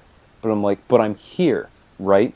I don't care, like, I'm standing outside the bakery with money, and they're like, don't come in yet, the cake doesn't have cherries on it. I'm like, but it's frosted, I'll take the cake. You know what I mean? I can get, like, you can get the cherries on it later. You can give me the cherries and I'll put them on myself. I want that cake, right? That's where I'm coming from. So for games to be delayed, like Persona 5, right? I keep coming back to Persona 5 because it's the longest delay for me. That's something that I care about. Yeah. Persona 5 was delayed for an incredibly long amount of time, or incredibly, quote-unquote, not in comparison to Final Fantasy, the wait that you guys have had for that, but it's delayed for an incredibly, a large amount of time, so it's like 8 months or so, I guess, with no explanation for why they were doing it, and no updates as to what has been changed, like, from, that I've heard from a source. I just heard from you about that one character thing, but I haven't heard that from anybody involved with the game. I just heard it from you now, so this is new information. Yeah, so that's just kind of speculation on my part, because that is what frustrates me. That's why I want to just get the game, because I'm willing to get it, but they're just like, no, you can't have it. I'm like, but why? It'll come out later. But why can't I have it? Like, you have something. You told me I could get it now. Like, you know what I mean? So yeah. to hear, oh, what's his name, Tabata, get out and be like, here's what's happening. Game's done, but I don't. Game's done, but I don't want to release it yet because this is the reason. So give me 2 months and I'll have it done. I'm like, okay, thank you for being straightforward and honest with me and explaining to me why you're making this decision, right? I'm more willing to forgive that sort of thing. Or, in the case of Breath of the Wild, I would be lenient because at least they said, like, we don't have everything in the game that we want yet. Please give us time. And then that was the first delay. And then the console release thing is a little bit less okay, but like delay. It's a reason they're giving us. There's a reason, you know. Any delay with a reason is less frustrating. Delays with no reason, just because delays when we've been promised a date, those I'm not okay with those. I want the game, especially if it's something I care about, like Persona, and that's why like getting a Bethesda game broken, I don't care. Bethesda will patch, like they'll send out a patch in a couple weeks, and then they'll fix whatever bugs. They'll listen. They troll the internet. They'll figure out stuff. I'm okay with that. I got my game. I got my Skyrim. I get to play Elder Scrolls. I love this thing. Woo! And like I'm having fun. I can overlook something being an 80% at release as long as it's supported up to 100. This is the case with the Elder Scrolls games. This is the case with Fallout 4. With Street Fighter 5 was not released at 100%. No, and it also was not supported particularly well until now. But though I bought it because Street Fighter, and it came out when they said they'd release it, and Overwatch was not released at 100% because it doesn't have all its content, but it's being supported incredibly well. which is Yeah. why I was inclined to buy it, because I was told I would get characters and maps for free once I purchased it. Yeah. And I was like, I'm okay with that. Yeah, and they've been doing pretty well about that. I mean, obviously we were complaining earlier in the I complained because early reeks I for complained, the bad and patch. you know why I complained? History. They weren't communicating with my SKU. They weren't So communicating basically, about my SKU that I is paid key. more money for. Communication is key for you. Yeah. If you explain what's going on, I don't care what. I honestly will probably not care what you're doing. You could be like, we're delaying this game because it's not done yet. I'm like, well, at least you were upfront and honest that you just straight up didn't finish your game on time. Or like, we're delaying this game because half of the content isn't there. I'm like, well, at least you're admitting that you're lazy and didn't get your game out, or you were too ambitious with your release date. I mean, for me, the reason has to be a good one.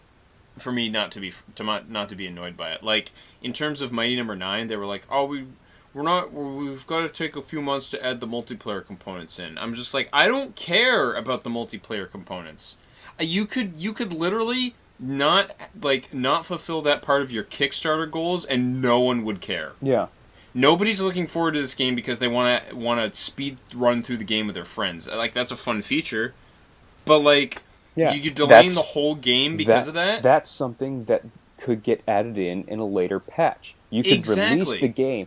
Let's say that was literally the only thing left to do. I'm sure that excuse was given was that excuse given earlier in the development crap cycle that followed, and then like I think that was the reason for the first delay. Yeah, if the game had enough done that it was like approaching the release date, and then they were like, oh, we need to add the multiplayer, and then they delayed the whole. They had enough. So, let's say that was the last delay. You know what I mean? Game's 98% done, 2% being that multiplayer component. Release that game, add the multiplayer later. Yeah, if the game is 80% done, with 2% being the multiplayer, and 18% being some other feature, or like some cosmetics, or something that could be like added in later, like for Overwatch. Well, they sure didn't try very hard on that in Mighty Number 9. The Overwatch released, and it didn't have an entire game mode. That game mode was added in later, but they said that the game was going to come out. Overwatch is going to come out on May 24th or whatever it was. I forget the exact date because I didn't know about the game until after it was out.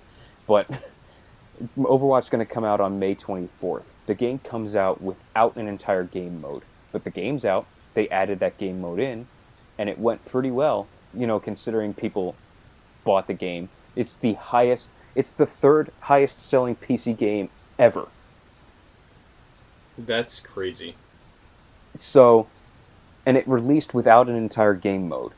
If the game was far enough along to be released, but you need to add a multiplayer component, you need to add a little piece, just put the game out, fix it later. People want that thing. People like me want it. And even if it's something that affects functionality, affects endgame functionality, put it out. People have the front game to play. They'll hit by the time people are hitting the end game, the crazies will hit the end game right away, and they might even help you figure out what needs to get fixed. Right? The crazies will hit end game within 24 hours, and they'll be like, this thing's broken, and then everybody will see that's broken, and you can just be like, oh, everybody will ease off so they don't get to the broken piece, and you can fix it, and then the crazies will be like, they fixed it, and everybody will just come back. But everybody will come back because they now have a product in their hands. You gave them the product that they paid for. But I think what it comes down to, though, is the problem with a lot of these games that need fixing after the game comes out is that it's causing devs to be lazy. Because they're ultimately, even though they're releasing the date that they said that they were going to release it on, they're not really meeting their deadlines because they're not really finishing the game until after it comes out. I mean, they'll release a game, but the game will be and this obviously is not shared by you, but they're releasing a game that's broken, and nobody wants to play a game that's broken. I do. Or at least I know you do. You're weird. I mean, it is interesting. It is a weird perspective. I mean, using weird in a non-insulting way, but it's like it's an unusual perspective to have. Just because it's like you don't like. Look at it this way: when games before we had internet connection with our games, that game would just be broken forever. They'd never get fixed unless they reissued the game, unless they reissued the game later on, which happened with like in rare cases, but it did happen in some cases, and that would just that's horrible.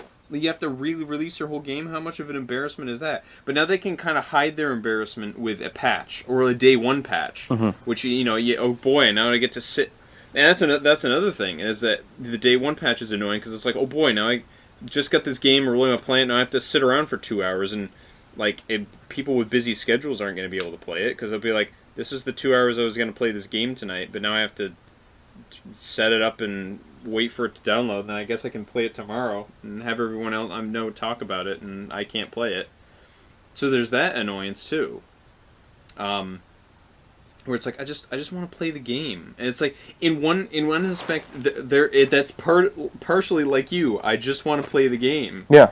But another aspect, it's like, please finish your game so that I can play the game faster once I get it. That's the most important part, is that being able to play the game once you get it and have it function right. That is why delays. I'm okay with delays, because I can wait to play a game that functions the way that they're intending it to, rather than have my experience marred if you rush the game out and it's broken when it comes out. So here, let's pose a scenario. Let's take Elder Scrolls, for example, and Skyrim, right? Okay. So that game, it's coming out on November 11th, 2011. The game comes. Let's say Todd Howard and the team over there, they make this game and they're like, hey, the 11th's coming up. Are we all set to go? Yeah, we're good to go. We got this in the bag. They release that game. People are playing it and reporting back like, this game is broken. There's so many bugs. This quest won't finish, so on and so forth.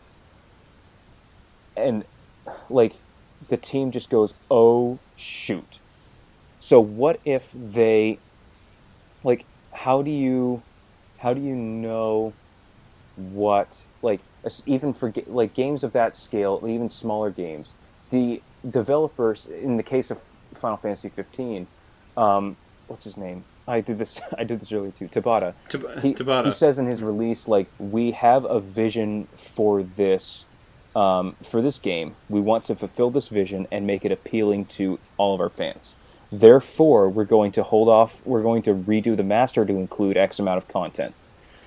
What if the game Skyrim gets released and there's brokenness in it, but that brokenness got missed by QA or something, and at its overall, the game met the expectations, but there was missed coding that resulted in bugs. How can you account for that and delay for that? And fix that is a case where you need to. Well, you can't, obviously. Yeah. So putting I'm well, the thing is that Skyrim is those large open world RPGs are kind of a rare. Well, I guess they're becoming less and less rare, but they're kind of the exception to the rule, because in games like that, there's no way that they're going to be able to catch everything. Okay, so let's shift this to Persona 5. Let's say Persona 5 released when it was originally stated to be released. The game comes out, and let's assume, for this hypothetical, that what you said about them including extra content for that character is true. Let's say that the game was finished in time for that first release. They released the game. They find out that this one character that doesn't have very much story is insanely popular. Could they not just put out that the content that they've delayed the game for, assuming that this is what they've delayed the game for in this hypothetical, right? Could they not just put out that extra content as a patch for people to then explore? That's entirely possible. However, if that's the case, the publisher, which in this case also happens to be Atlas, but the department controlling, the publishing part of the publishing department of Atlas could be like, well, we're going to charge DLC for it. Mm-hmm. That's very likely to happen. Yeah. Just because it's such a large update, it obviously doesn't happen in every case. You look at The Witcher; they're very, very good about giving the people free stuff. Mm-hmm. But in a case like that, that sounds like then maybe that was something that was intended, but that to me then sounds like people would guess or assume that was always intended. It might not be, but it seems like it was always intended for a DLC thing, and so that then feels to them like they've withheld part of the game to release for money later on, which then makes you feel a little bit cheated. It's not necessarily the case, as you said. Maybe they were always intending on doing that, but they rush it to release. But it feels that way to your fans. It feels like you're not really getting the full experience of the game. Now, there is a difference in it all. I think it all depends on how you handle it, because I think there are definitely scenarios and cases where people are really willing to pay money for a season pass or a DLC. Final Fantasy 15 is going to be getting a season pass where they're including new scenarios, like playable scenarios with all the characters of your main party. Apparently there's going to be backstories and stuff. I mean, more content featuring gameplay with Prompto, with Ignis, and with the other guy whose name I can't remember. I already said Prompto, but so yeah, I mean, Noctis? Noctis is the main character's name, yeah. Oh, so you forget the fourth guy. Yeah, Noctis, Ignis, Prompto, and it's like right there. Yeah. It's like running the. It'll pop up in the middle of your next sentence. Yeah, it might not too. I could just totally forget about it. But yeah, so there's going to be like DLC about that, and I think there's other stuff that they're going to add in too. And those are, I mean, you get a season pass, so obviously you pay for it on top of the price that you're paying for the game. So there's a way that you can handle that where some people are pretty upset about it. I think there is a way that you can handle that and make it be people accept it. But there's also a way that you can do it where people don't like it. So. Right, and I think that's all in how publicity is done, and that's all in how your information. Like we go back to again how you present the information of your delay, or the information of we're gonna have a season pass where we're gonna give you new content. Mm-hmm. Bringing up DLC opens up a different conversation about this, because there is you could argue that vanilla. Okay, we'll go back to vanilla Skyrim because Skyrim had DLCs, right? You could argue that releasing the game Skyrim was not the full game, and once all the DLCs were out, that's what Skyrim was intended to be. Yeah, the difference with that is that those DLCs came out 6 months after. much later, right? And it is very clear that extra dev time went into Yeah, those. Exactly. So that's what DLC means to me, is they make a product and then go, let's add to it. What I'm talking about with release dates is that original product. Yeah. Right? Yeah. So if the game Skyrim, or let's go back to Mighty Number 9. The game Mighty Number 9 is 98% done. They want to add multiplayer as part of that product. Release what they have and then add the multiplayer. Or let's say Mighty Number 9 had, or something that had, let's say they're releasing a game and you have the story mode, which is 45 hours long, we'll say. So it's pretty much a full game. But you want to add challenge missions. Okay? Release the Mm-hmm. story and then put out challenge missions. There's your product.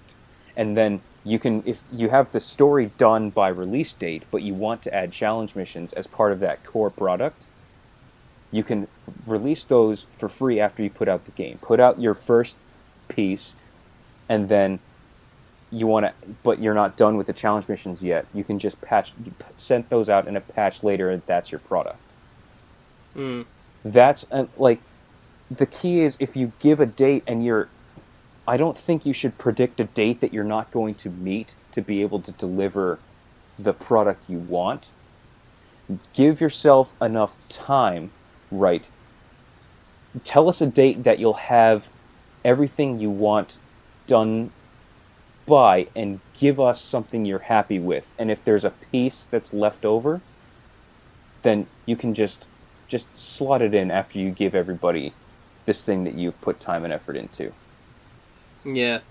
You don't need Now, to kick that date back. Say it's coming out September. I'm going to say September 30th, and it's like we're coming up to, you've got your 45-hour story done of this game that you're coming up with. You've got the tutorial mode, whatever, and then your story, and then you have like multiple endings all set. And you're approaching the date, and you're like, oh, we've got this part is like solid, right? This chunk is solid. We just need to like tweak a couple maps and replace these enemies, and then we'll have challenge modes. But the date's coming up that we said this game would be out by. This part is solid. Put that game out, in my opinion. Put that out, and then slot in the challenge missions afterwards. Your whole thing, you set a date that you thought you could meet, and you met it with a overwhelming majority of your product. Put that out. Put out the overwhelming majority of your product, and then be like, also, we have this for you. And that will make the game. That will make me as a consumer, me being one of the people who's crazy, or who thinks completely differently about this than you do. That will make me like, oh, sick! They're giving me more, and I feel brand loyalty to somebody who does that. yeah. I feel like they gave me extra on this game because on the consumer side of things, that's what that looks like. They gave me a solid product, and there was an extra thing that came out afterwards.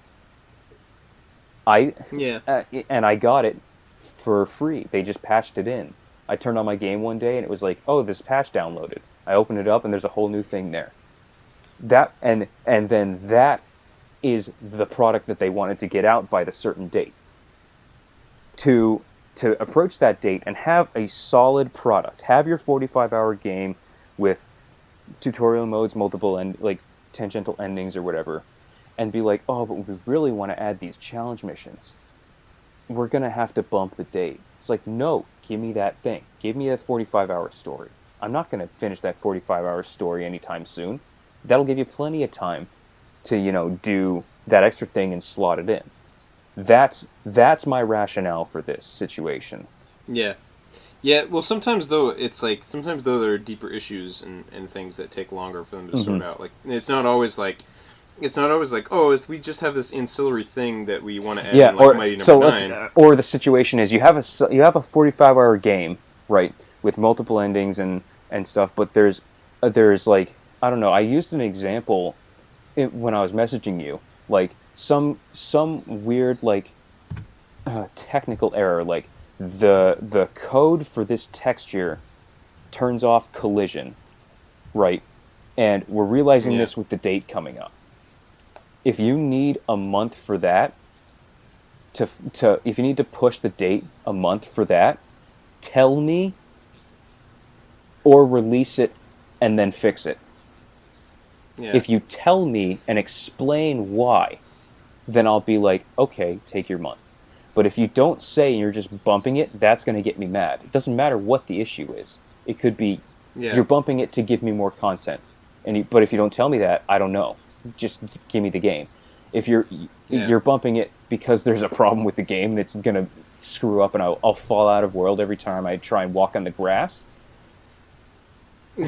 Like you need some time you need time to fix that. You can't get that out in time. If it's that broken, if it's a Yeah, if it's a negligible problem that can be fixed after release, give it to me. If everything is fine about it, except for like, oh, when you try and talk to the NPC, like this NPC, he doesn't say anything. That's negligible. And if it's a game with divergent paths, I'll replay it for the second path, and by that time, that guy will talk, and I'll just think, I did something earlier that changed it. You know what I mean? Like, right. negligible things that still allow you to have an overall good, or like an overall happiness with your product. If you're happy with your product, but there's this one little thing that kind of just put it out and fix it later. You know what I mean? Yeah. If oh, sorry. No, I kind of like started a sentence, but you were going to talk. I've been talking. I talked for like 15 to 20 minutes, so it's your turn now. Well, there is one aspect of this that I actually had just remembered, thinking about it back when I remember I don't remember specifically the example here. I think it was hearing about the way the indie marketplace on the Xbox 360 worked. Now, I don't know if this is still exactly the way it works, because we are in a new console generation, but as far as I can remember, the Xbox 360 devs, or the people behind Xbox and Xbox Live, allowed for one free patch. Any game company that made a game and needed to patch their game got one for free. Mm-hmm. Every patch after that one first free one was paid. Yeah, they had to pay. It's not that way.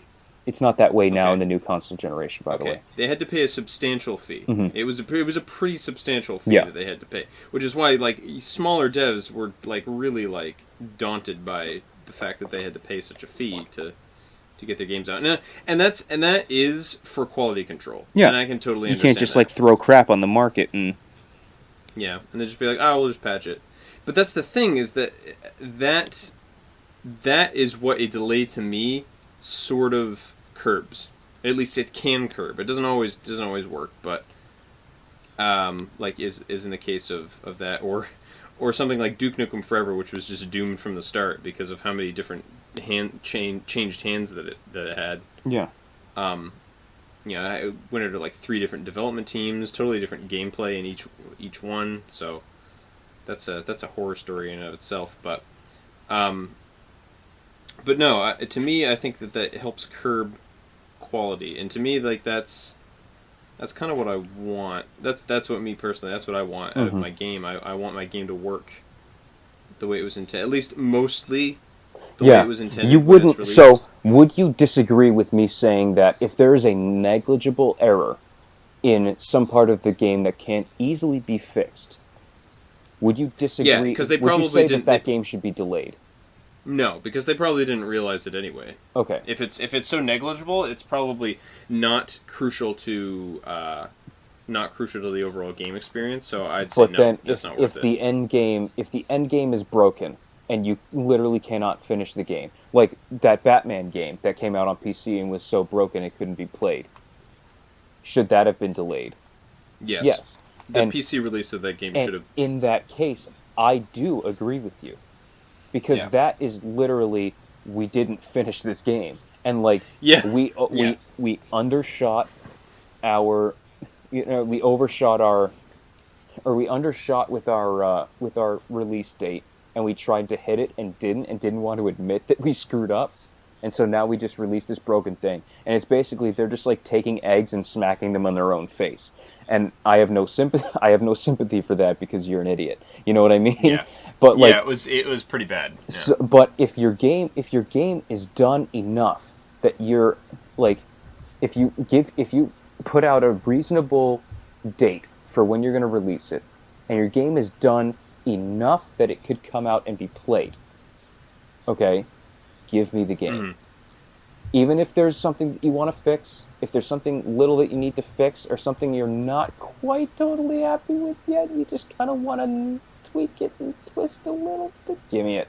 Just give me it. Yeah. Okay? Give it to me. Yeah. Like, I don't care if there's one more thing you need to tweak. Like, we're not in the age of reprints. We're not in the age of re-releases anymore. You have the ability to fiddle with that one tiny little thing, or that one thing that you're not quite happy with. You have the ability to do that. This generation, you do not get charged for patches. You can release patches after patches as long as your game passes compliance and it won't brick the hardware. You can just patch things. Take however much time you want to fix that one thing, to polish that tiny little thing. If you have a product that can go out, put it out. You know, if you have a product that lines up with your vision 98%, put it out there. Let people spend the money on it, because especially if you have a base of people who want it, like Final Fantasy. Let's say Final Fantasy got pushed another 6 months with no explanation. Oh, I'd be very angry. Yeah, right. Yeah, especially I'd be since we know at this time that the master's done. The game releases in a month. The master has to be done at this point. Like in any game development, if the master isn't done at this point, that's the kind of thing where you'd push the game for 6 months. Yeah. You know? Yeah, I mean, I guess in one respect, if they said that, like, oh, the game's like really broken, there's this mechanic that we thought was working, but then we realized didn't work, like that would be, I would be like, okay. Yeah. But if they just pushed the game and then didn't explain what they were doing to it, that would make me like, pretty angry. Come on, you know what I mean? So let's say the master's done for your game, but there's like, this is a perfect example. This Final Fantasy thing is a perfect example of what I'm talking about. You know. Yeah. Their day one patch is apparently going to be huge, and so huge that he's worried people won't be able to download it. So he's delaying the game to put it on the disc. Let's say you're not adding like a DLC-sized day one patch to your game. You have your master in your hand. You're the developer, and for whatever reason, you're holding the master disc, and you can either choose to you can put like a little day one patch down, like push the game for a month and put the day one patch on the disc, or you can be like, well, it's not too, like, it's just a day one patch to fix, you know, that one little funky lighting thing when you walk through doors, like, and then like this animal sometimes spawns halfway into the ground, like that, and that's your day one patch. Sell the master, put the master out, and then send out that one patch. That is fine. That should be fine. That's what I'm saying. Yeah. You know what I mean? Yeah. I can kind of understand that. As this conversation has gone down, I'm refining my argument to be more exactly what I want to say. Yeah. My argument is, if you have a master done, let me buy it from you. Yeah. And then patch whatever you need. That is essentially what my argument boils down to. That's everything that I've been trying to say this entire time. This past hour conversation we've had, all I've been trying to say is, if you have a master, let me buy it, and then patch whatever you need. Yeah. That makes a little bit more sense to me than just like, I want it now, it doesn't matter, give it to me. Yeah. So there we go. I'm glad I could arrive at this conclusion. Huzzah! We got somewhere. Yeah. That's always good. I still kind of disagree with you, but I did, because in me, most cases delays are pretty acceptable. And now it opens up, like, how far along was Persona 5 when they pushed it? How, like, I mean, I don't know. That's the thing. What do delays of different lengths mean? So we know that this Final Fantasy delay, they're trying to include the day one patch in the master disc, so that people don't have to download a massive day one patch. It's still, I am sure it's going to have a day one patch anyway, because the master was finished a month before release. That's a whole month of people working there to be like, oh crap, and find something. There will be a day one patch to fix those minor things that show up after the master's been made, right? But it's not going to be as big. They needed 2 months to put all that content on the master disc. Yes. What did Persona 5's 8-month However, 8-month 8 months. delay mean? What does it mean if a game gets delayed 6 months? Like, what do you think those different increments could be? Like, how severe a problem does it have to be that you would take a game that's supposed to come out in, it's June, your game comes out in September. What makes you push that September date 3 months in June?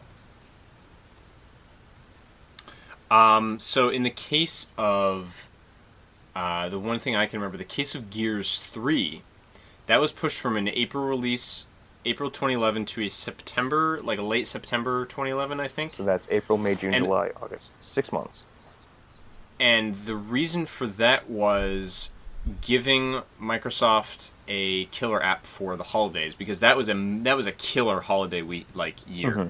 2011. So many things came out. That was obviously Skyrim, but I think that was Gears, but that was also Skyward Sword came out. There was just so many games that came out around that time. Yeah. Games I can't even really remember at the moment, unfortunately. But I do remember that just being a stacked, like, holy cow, we don't have nearly enough time to play all the releases that are coming out. There was a lot of stuff that came out then, but yeah. So in the case of that, that's kind of, that to me is like, I don't really like that delay. I don't like that reason. That is the, now I can remember this going back way further. That is the Harry Potter and the Half-Blood Prince delay reason. That was delayed from a very weird, it was like a November 2008 release to July 2009. It was like delayed 9 months. To be released in the summer so kids could read it during break? Like, what's the logic for that? To watch it. This is the movie. Oh, the movie. Oh, so kids wouldn't be in school. They could go watch the movie in the summer. I guess. But the thing is that Harry Potter didn't always, but most of the time had like a November end of the year type release, because that's when movies do really well. That's when movies do well. And also so much stuff happens around Christmas time in that series. Holiday releases are like really pretty big things, you know. Sometimes summer blockbusters, those are good too. I mean, Half-Blood Prince ended up doing tremendously well. Like all the Harry Potter movies did. But it was just weird, and it was so frustrating. It was like the movie's done. Yeah.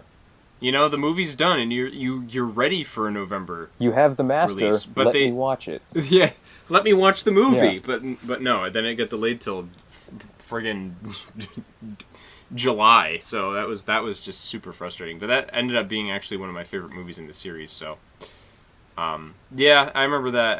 That was really annoying.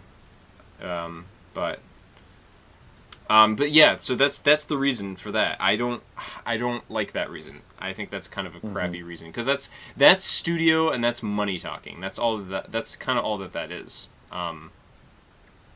It makes sense from a financial, or from a like a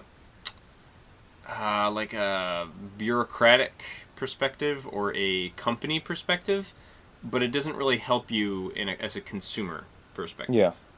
You know, because to you it's like, it doesn't matter to me. I'm just gonna buy the game whenever, anyways. So, or watch the movie as the case were. In the case of Zelda Breath of the Wild, the first delay seemed to be, we're adding an entirely new mechanic into this game, or there's a mechanic that we realized that we could add into the game late on development, so we need more time to add it in. That could be easily a reason for a delay, especially if it's a complex mechanic and you want to intersperse it throughout your whole game. And if your game is very large, as Breath of the Wild seems to be, yeah, that could be, obviously that could take a lot of dev time. And that delay, that was delayed from when to when? About how many months? I think they were aiming for a holiday 2015 release originally. From the original spring 2015 release? No. I think that was like the original like aim. for a release date was a fall 20. Oh, I don't know. Yeah, no, it was originally going to be a fall 2015 release, or a holiday 2015 release, because back in the Game Awards in late 2013, they were like, yes, Zelda's coming out in 2015, and Star Fox is going to precede it. Both those games ended up getting delayed. Breath of the Wild, because of the mechanic, and Skyward Sword, I think, not Skyward Sword, but Star Fox Zero, because I think for extra polishing, I think they added, I think that was to add in, Platinum Games had to be added on. I don't actually know the specifics of that one. I think that was polishing the motion controls, which thank goodness they did, because I personally love the controls in that game. And a lot of people who originally played it said they did not work very well at all. So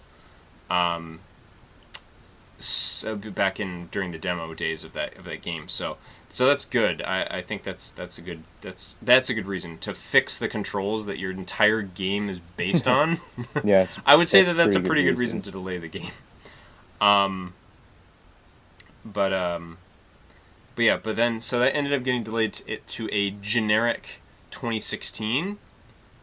And then in about like May, I guess, of this year, they were like, yeah, we're going to release it with the NX in 2017, in like the spring of 2017. Okay. So, yeah. So my original question was what does each delay length mean? And I guess that all comes down to how well it's communicated. Without communication, shorter delays don't concern me as much as long ones. Longer delays give off the impression of like, we did not predict when we were going to be ready. Longer delays give the impression of more incompetence. Or the delays that stack upon each other? Yes. I guess you could say. Those compile incompetence. Yes. Well, that's what Mighty Number 9 feels like. The difference between Zelda is that it feels very calculated. Mm-hmm. They didn't plan the first delay, but they most certainly planned the second one. That game I'm sure is very close to being ready to be done. I was probably, when they said 2016, they were probably, like most Zeldas, aiming for a holiday 2016. I have very little doubts about that. That the game is practically done. So that is definitely a very calculated, and like Twilight Princess was supposed to originally come out in 2005. They then delayed it to late 2006 because the Wii was coming out. Yeah. So again, that was another calculated delay, which is, again, your opinions differ. It depends on how you feel about the company, I guess, and also depends on how well they communicated themselves. So. It all comes down to communication, folks. I think it really does. I think you can, if you're a company that, like, if you're EA and you delay your game, people probably aren't going to be too happy about it. It depends. Although that also depends on how long the game is, because EA, because they're big, and I think that has to do just because of how big they are. Same with Ubisoft. Is Ubisoft? No, they don't normally delay their games. No, what they do is they say it's coming out, and then insert a time so far in the future, you might as well not get it. Like, especially for PC people. Like, PC version of this coming out whenever. Sometime around the release, whenever that is. And then and then they'll be like, PC people will be like, when's it coming? And they'll go like, oh, like, I don't know, like 2 months, and then they won't say anything else, and then they'll just release it 3 months later. Yeah. Now going back to Final Fantasy 15 just for another brief moment, is that the beauty of this announcement, the beauty of this communication, is that Final Fantasy 15 had such terrible communication for 6 or 7 years of its development. Yeah. You know, between 2006 and 2012. 13 or 12. Yeah, I think it was 2013 was the very first trailer where they're like, "This is Final Fantasy 15." Yeah, 2006. We're making a game. Yeah, the Nothing. 2006 is here's a really cool 2006. Here's a really cool concept. 2007 comes by, not really much. 2008, hey, here's another trailer for that really cool concept they were talking about. 2009, another little sort of like teaser. 2010, gameplay. Finally, you see gameplay of this really cool concept that we announced like 2 years ago. 3 years go by and nothing new. And then 2013 is like, hey, remember this game? Oh yeah, this is what it actually is. Oh, okay. Thanks for letting me know. Yeah. Finally. Please get excited. So, and everybody was. Everybody thought the game was dead. Like there were so many so much miscommunication. People were assuming that game was just gone. Mm-hmm. Like major news outlets were like, "Yeah, the game is dead," says like close inside sources. Like that prompted the studio to be like, "Let me tell you that this game is very much alive." Yeah. Say like The Last Guardian. That was supposed to come out like a long time ago. Yeah, and they were like, "Please don't forget." They're just like, and they're just like, no, and they just kept being like, yeah, the game they weren't even showing anything until like 2 years ago. Yeah, last year. No, it was like all last of their, year. All of their announcements, I remember, like all of their announcements were, we're very much sure that this game isn't canceled. Yeah, like, yeah, every we're single just announcement like, was, we're still. There's no, yeah, it's not canceled, guys. Like, yeah, they're like, we're still working on it. It's like, yeah. How could we believe you? Yeah. You're not showing us anything. Please believe that it's not canceled. You're not even talking about it. You know, it's like other than saying it's not delayed, it's not canceled or whatever. So like that lack of communication please believe us, it's not canceled. Yeah, exactly. They're not even saying it's not even like an affirmative. It's not canceled. It's like you just have to believe that it isn't canceled. So ridiculous. It was. I mean, it was that bad. Like, yeah. No, that's why I'm laughing, because that's actually what happened. Yeah, I know. It's so dumb. So this transparency actually, since the game was renamed Final Fantasy 15 from being Final Fantasy Versus 13, they have been so transparent about the development cycle. It's been awesome. Like, that's why when they came out with the demo that came out last year on March of 2015, alongside Final Fantasy Type 0, they've just been so transparent, and like they were even going so far as to patching the demo. They were releasing updates to the demo of the game. Like, that's how dedicated they were to ensuring fans were met, and they were releasing like info logs and doing like Q&As about like the patches they were making to the demo. It was awesome. Mm-hmm. Like, and that's what people. I mean, that's me personally why I have so much respect for that company. Yeah.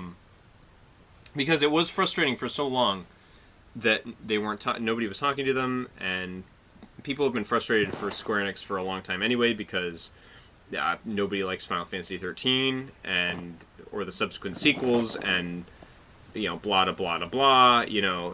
All kinds of other decisions they've been making with their franchises that people don't like, and what have you. So it's just like, this transparency is awesome, and I really appreciate it, and I think more studios could learn a thing or two from this. I think Nintendo does this fairly with well. The directs, I don't know. Yeah, and like they do it. Putting. So here's the thing. This is in my opinion, this is what game development is going to have to be for this generation and the next, and moving forward. I think just sitting down. So Nintendo Directs, every developer needs to do a developer update, like what Blizzard does for Overwatch.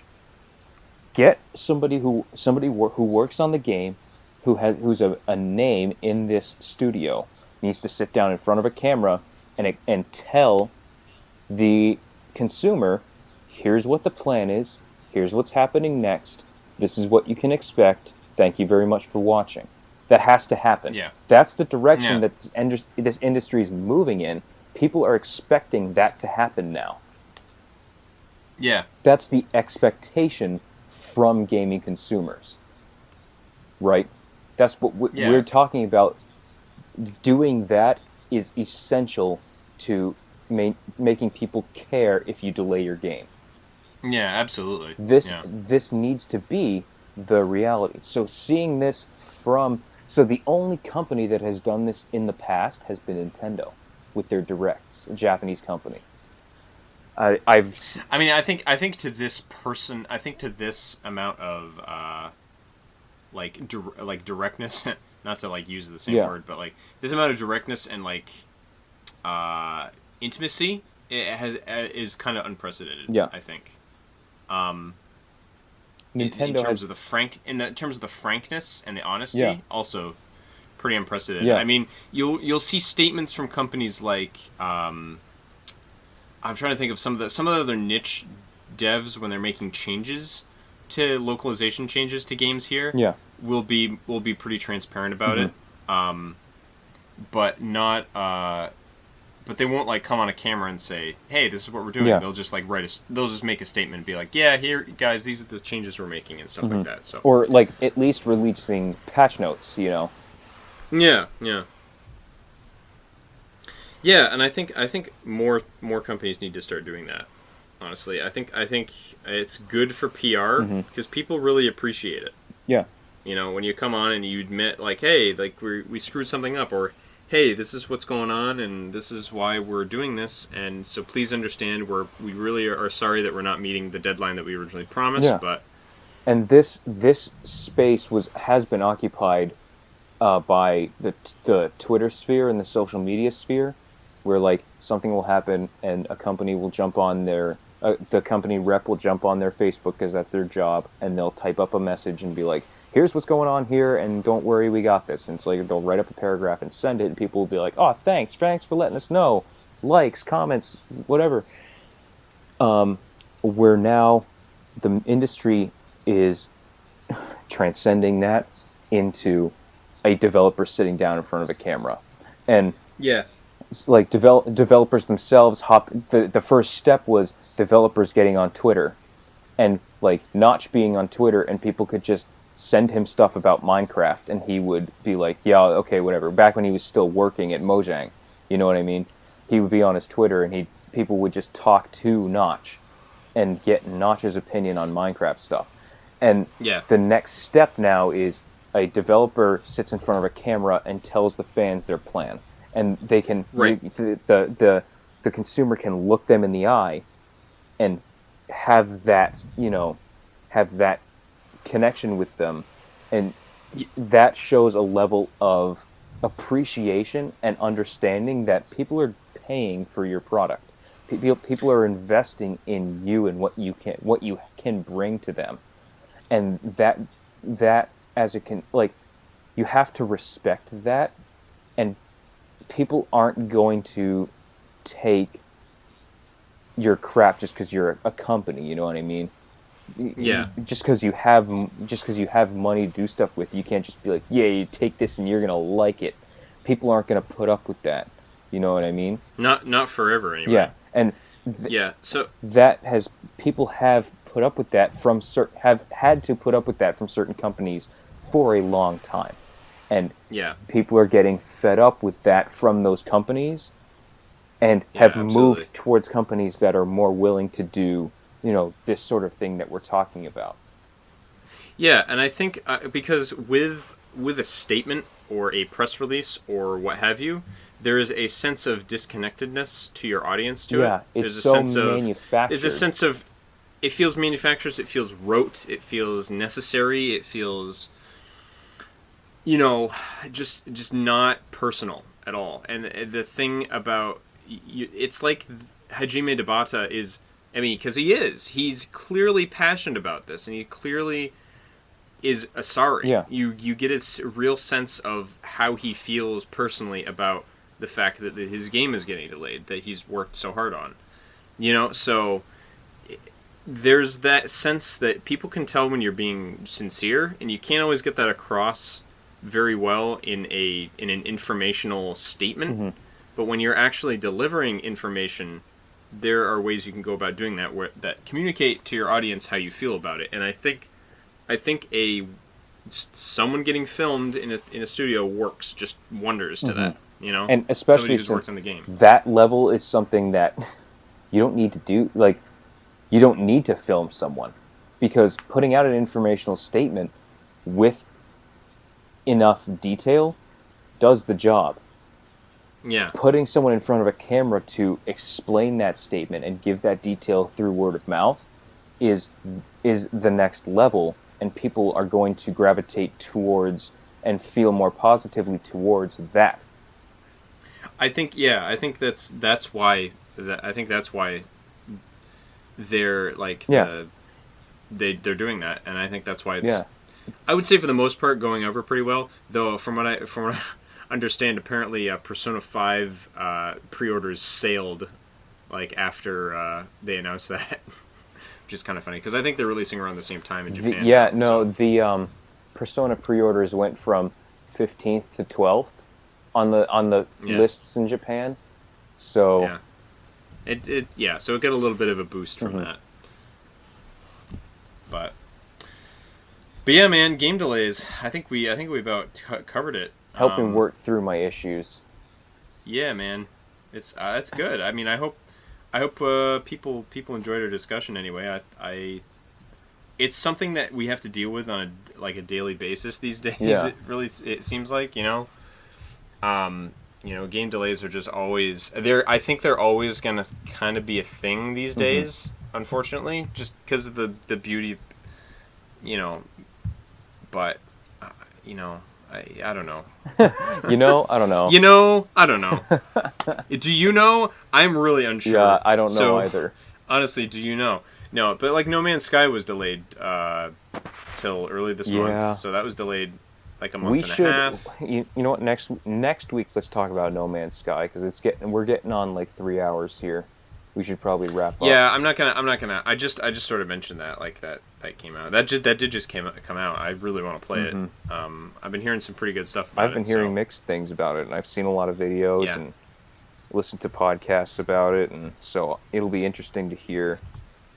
Yeah. What I just want to experience it for myself, honestly. So I haven't really looked too much, but yeah. Anyway. What's I think that about wraps it up. Before we go, let's do a quick little. What's on your watch for this next week or so? What are you hoping? What are you hoping to do? I'm going on vacation on Friday. I'm going up to Booth Bay Harbor. I haven't been up there probably about 10 years or more probably more than that. So I'm really looking forward to that.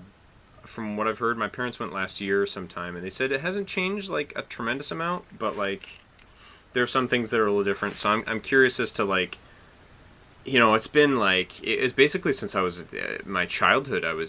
Since I've been there. Yeah, wow. So it's going to be kind of a blast from the past for me to get back and look around that area. So I'm really excited about that. I'm sure I'm going to read. I'm sure I'm going to play lots of games. I'm hoping to get deeper into the book I've been reading, which I'm still reading, and I have made precious little progress on it, which is The Brothers Karamazov. I really want to get through it because I have so many other books I want to read. But I'm actually going to be starting doing listening to audiobooks on the car on my way to work. I feel like I've gotten to the point where, like, as much as I enjoy kind of listening to the morning radio station or the talk show I listen to on the way back from work, I feel like it would just be more constructive of my time if I just was listening to books I wanted to read. It's it's almost an hour I spend in my car, to and from work. So it's like, I feel like that's an hour of time I could be spending on a book, Yeah. So it's some saved time there. So anyways, I picked up from my library. I got In the Heart of the Sea, which was made into a major motion picture recently. So I don't know how good that major motion picture was, but I don't care. I'm gonna listen to the book. So yeah. So I'm gonna be doing that. I'm probably gonna be playing plenty more of. I keep almost saying Virtuous Last Word, but Zero Time Dilemma. I don't know how long the quote unquote long that game it goes for usually, but I know I have a lot of paths still to do. So I don't know how much longer this is going to take, but I'm going to try to be making some pretty good progress in that. So there's that. I want to read more Berserk. I feel like on vacation that might be a good time to do that too. Maybe depends on how well that site works on my phone. Because if it doesn't work so well, then I might just stick to Brothers Karamazov. But so I'm gonna be hitting the beach, tanning my legs since my legs are like white. Pasty white. They're pasty white. My arms and neck and everything else is like pretty tan, but like nope, my legs are still pretty pasty. Just because I'm inside all day, and then usually on the weekends, like yeah, it's either like raining or like I'm not going to the beach or I don't want to go outside. It's way too hot. So yeah. I haven't been to the beach all summer, or let alone like. I think I went like last summer like a day, but I didn't actually go to the beach. It was just like I'm on the beach, yay! Yay! But I didn't like swim or anything. So anyway, gonna be going to the beach, so that'll be a good time to get some reading in. Nice. And some tanning. Oh my. I really want to get more Korra in, but I don't know if I'll be able to. Just because, like, again, it depends on my mom's schedule a little bit, too, so... Yeah. Hey, well, if you can't, maybe you should read more Berserk. Maybe you should do that. Yeah. I don't know, we'll see. And I want to get a... Don't let me finish before you hit the halfway point. That would be bad. But it's probably what's going to happen. Yeah, dude. Like 170 chapters left. I'm going to do it in, like, 2 days. Oh, jeez. So yeah, in terms of console stuff, I want to get. I don't know. Well, we'll see what I have time for. I probably should go work out again this week. So maybe. Hey, I'm starting running again. Nice, dude. Yeah, running is. I've got. I don't know how much I've talked to you about that or on the podcast at all, but I've been doing like 5Ks basically. When I go running, I try to do a 5K. So you can hatch an egg. What? For Pokemon Go? Oh yeah, no, I'm just doing it for Yeah, I have my egg. I have my Pokemon Go app open when I run. Oh no, I have my something. My app. Fitness Pal. Yeah, no, the other one, their running one. Map My Run. Map My Run. That's the one. Yeah, I I've got that used done. So yeah, that's pretty good. I always have that open. So unfortunately, I can't run Go at the same time. But so yeah, gonna be doing that. That'll be good, happy, fun times and such. So I don't know if I'll do that or I'll go lifting.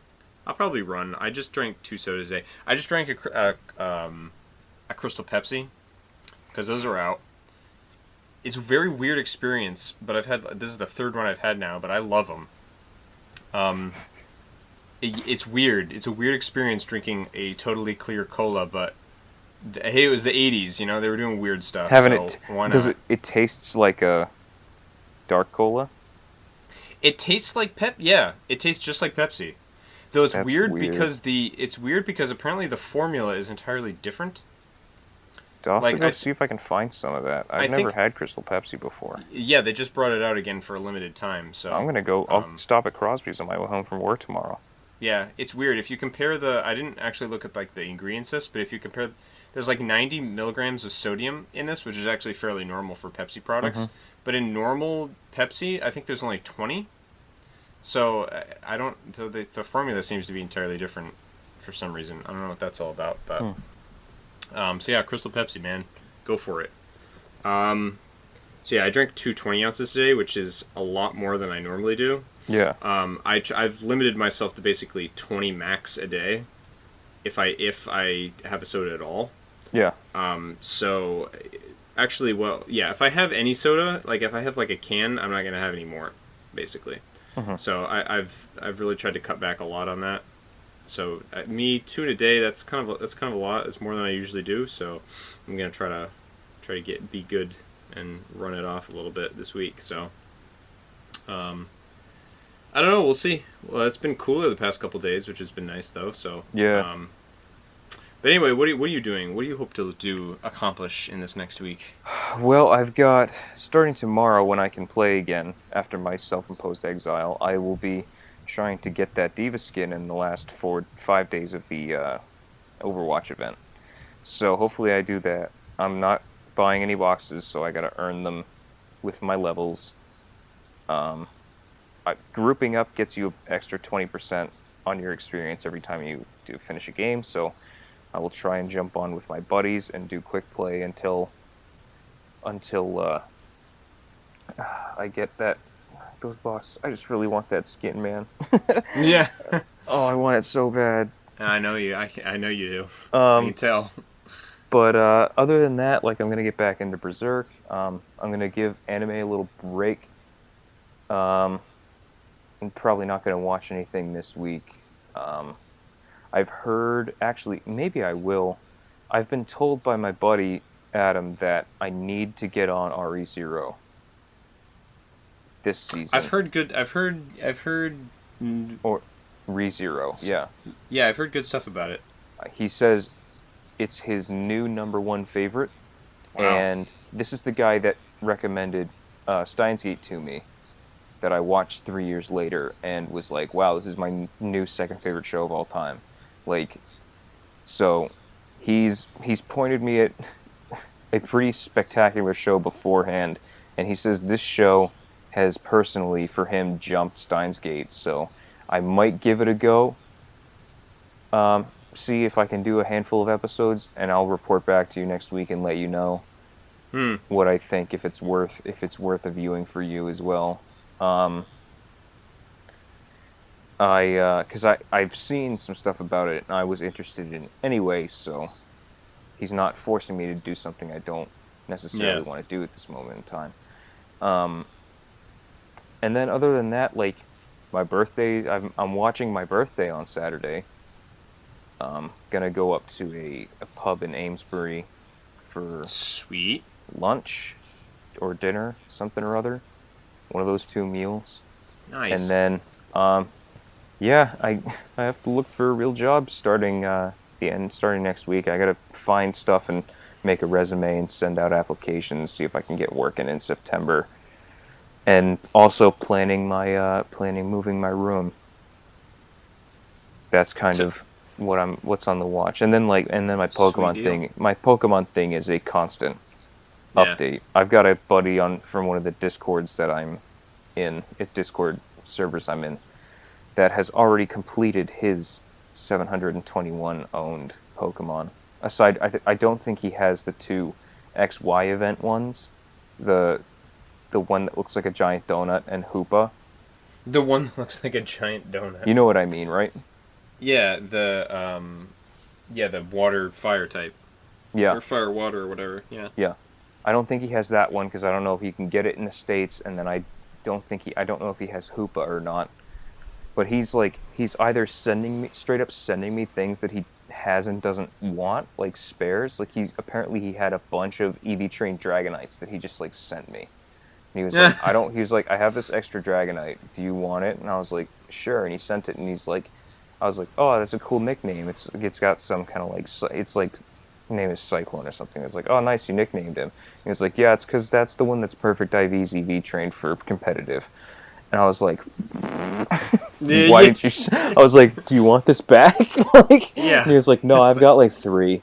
And I was like, oh, okay. oh, jeez. So he's just like, every once in a while he'll message me and he'll be like, I have 14 Pokemon that I'm going to send you. And I was just like, all right. I'll be like, okay. And then I'll just hop on my trade thing and he'll just like send him over. I send him like Lotads and Zigzagoons. And he's like, yeah, it doesn't matter. I'm just probably going to release him anyway. Yeah. And I'm like, all right. So that might go relatively quickly. And so he'll trade me stuff and I'll send it back so I have the data and I can find it on GTS on my own. And, Cool. there's an Arceus event at GameStop this week. Yep. It's actually all month. Oh, sweet. Until like the 20 somethings. So Cool. this was probably the best luck I've had with the reset. The reset thing to get the correct nature. Yeah. I think I got it in like 2 tries. I got like Arceus. standard Arceus's best nature, which I mean, I don't even know if it comes with the plates that you can change its ability. Yeah. But normal Arceus is the most compelling to me, anyways, because I mean, who doesn't want a freaking awesome normal type? You know? Yeah. It's like there aren't terribly many of those, so. You know, slap an extreme speed on that, and you're good to go. Mm-hmm. So, I'll probably go and get that tomorrow. Tomorrow I have to go and work. I'm wrapping up all of my jobs that I've had for summer. I finished working at the gym at the college at the end of the school year, and come the end of this month, I will be done both with the laundromat job I do and the painting. So I will be under completely new employment, hopefully, come September, for the first time in my life, not doing a job, doing the first job that I got on my own merits. That's nice. That's kind of the plan. So I'm looking forward to that. That's kind of my watch. Well, hey man, good luck to you on that. Thanks. It can be pretty rough out there sometimes. Mm-hmm. So I hope that goes smoothly for you, Mm-hmm. for sure. I'm kind of just looking for any opening. Like I'll work retail. I'm probably not gonna do fast food or like table waiting or anything. Welcome to Shonen Grump. May I take your order? Yeah, I'll work a retail job for a while. Like I'm kind of just holding myself over until I can until I know enough Japanese to apply to go teach English over there. So what, like a year? Is that what you want to do? Yeah. That's awesome. Yeah. Yay, Chris. So I'm gonna work around here for about a year and a half. My parents are graciously letting me stay for a while in the house, so I have some money saved up for some software. I'm trying to decide if I want to get the Rosetta Stone or Pimsleur. I've heard is another good software. Slightly more expensive, but apparently the money will get you more out of it. So I need to weigh what I want to do with that. I've got a wedding I've been invited to next month, so I'm doing like adult stuff now. I'm turning 22, and I got to start putting my life together. That's the key. I'm 24 and my life still isn't together. So there you go. Don't end up like me, you crazy person. No, but joking aside, yeah, no, man, best of luck to you. Thanks. That, so. But yeah, is there anything else, or I think that I don't have anything else. It's almost 11 p.m. So yeah, it's getting up there, and I have to go to the bathroom. So anyway, everybody, it's been great. It's been fun. I've had a good time. You can find us on Facebook, facebook.com/ShonenGrump, all one word, no U. It's SHONEN Grump. If you're watching this YouTube video, or even seeing us on iTunes, you probably already know how to spell it. Mm-hmm. So I don't know why I spelled it out for you, but whatever. Anyway, cool. Yeah, I don't know. I don't have anything after that. I was gonna say something, but then I don't know. I don't have anything. Why don't we cut to the music? Let's just cut to the music. Yeah.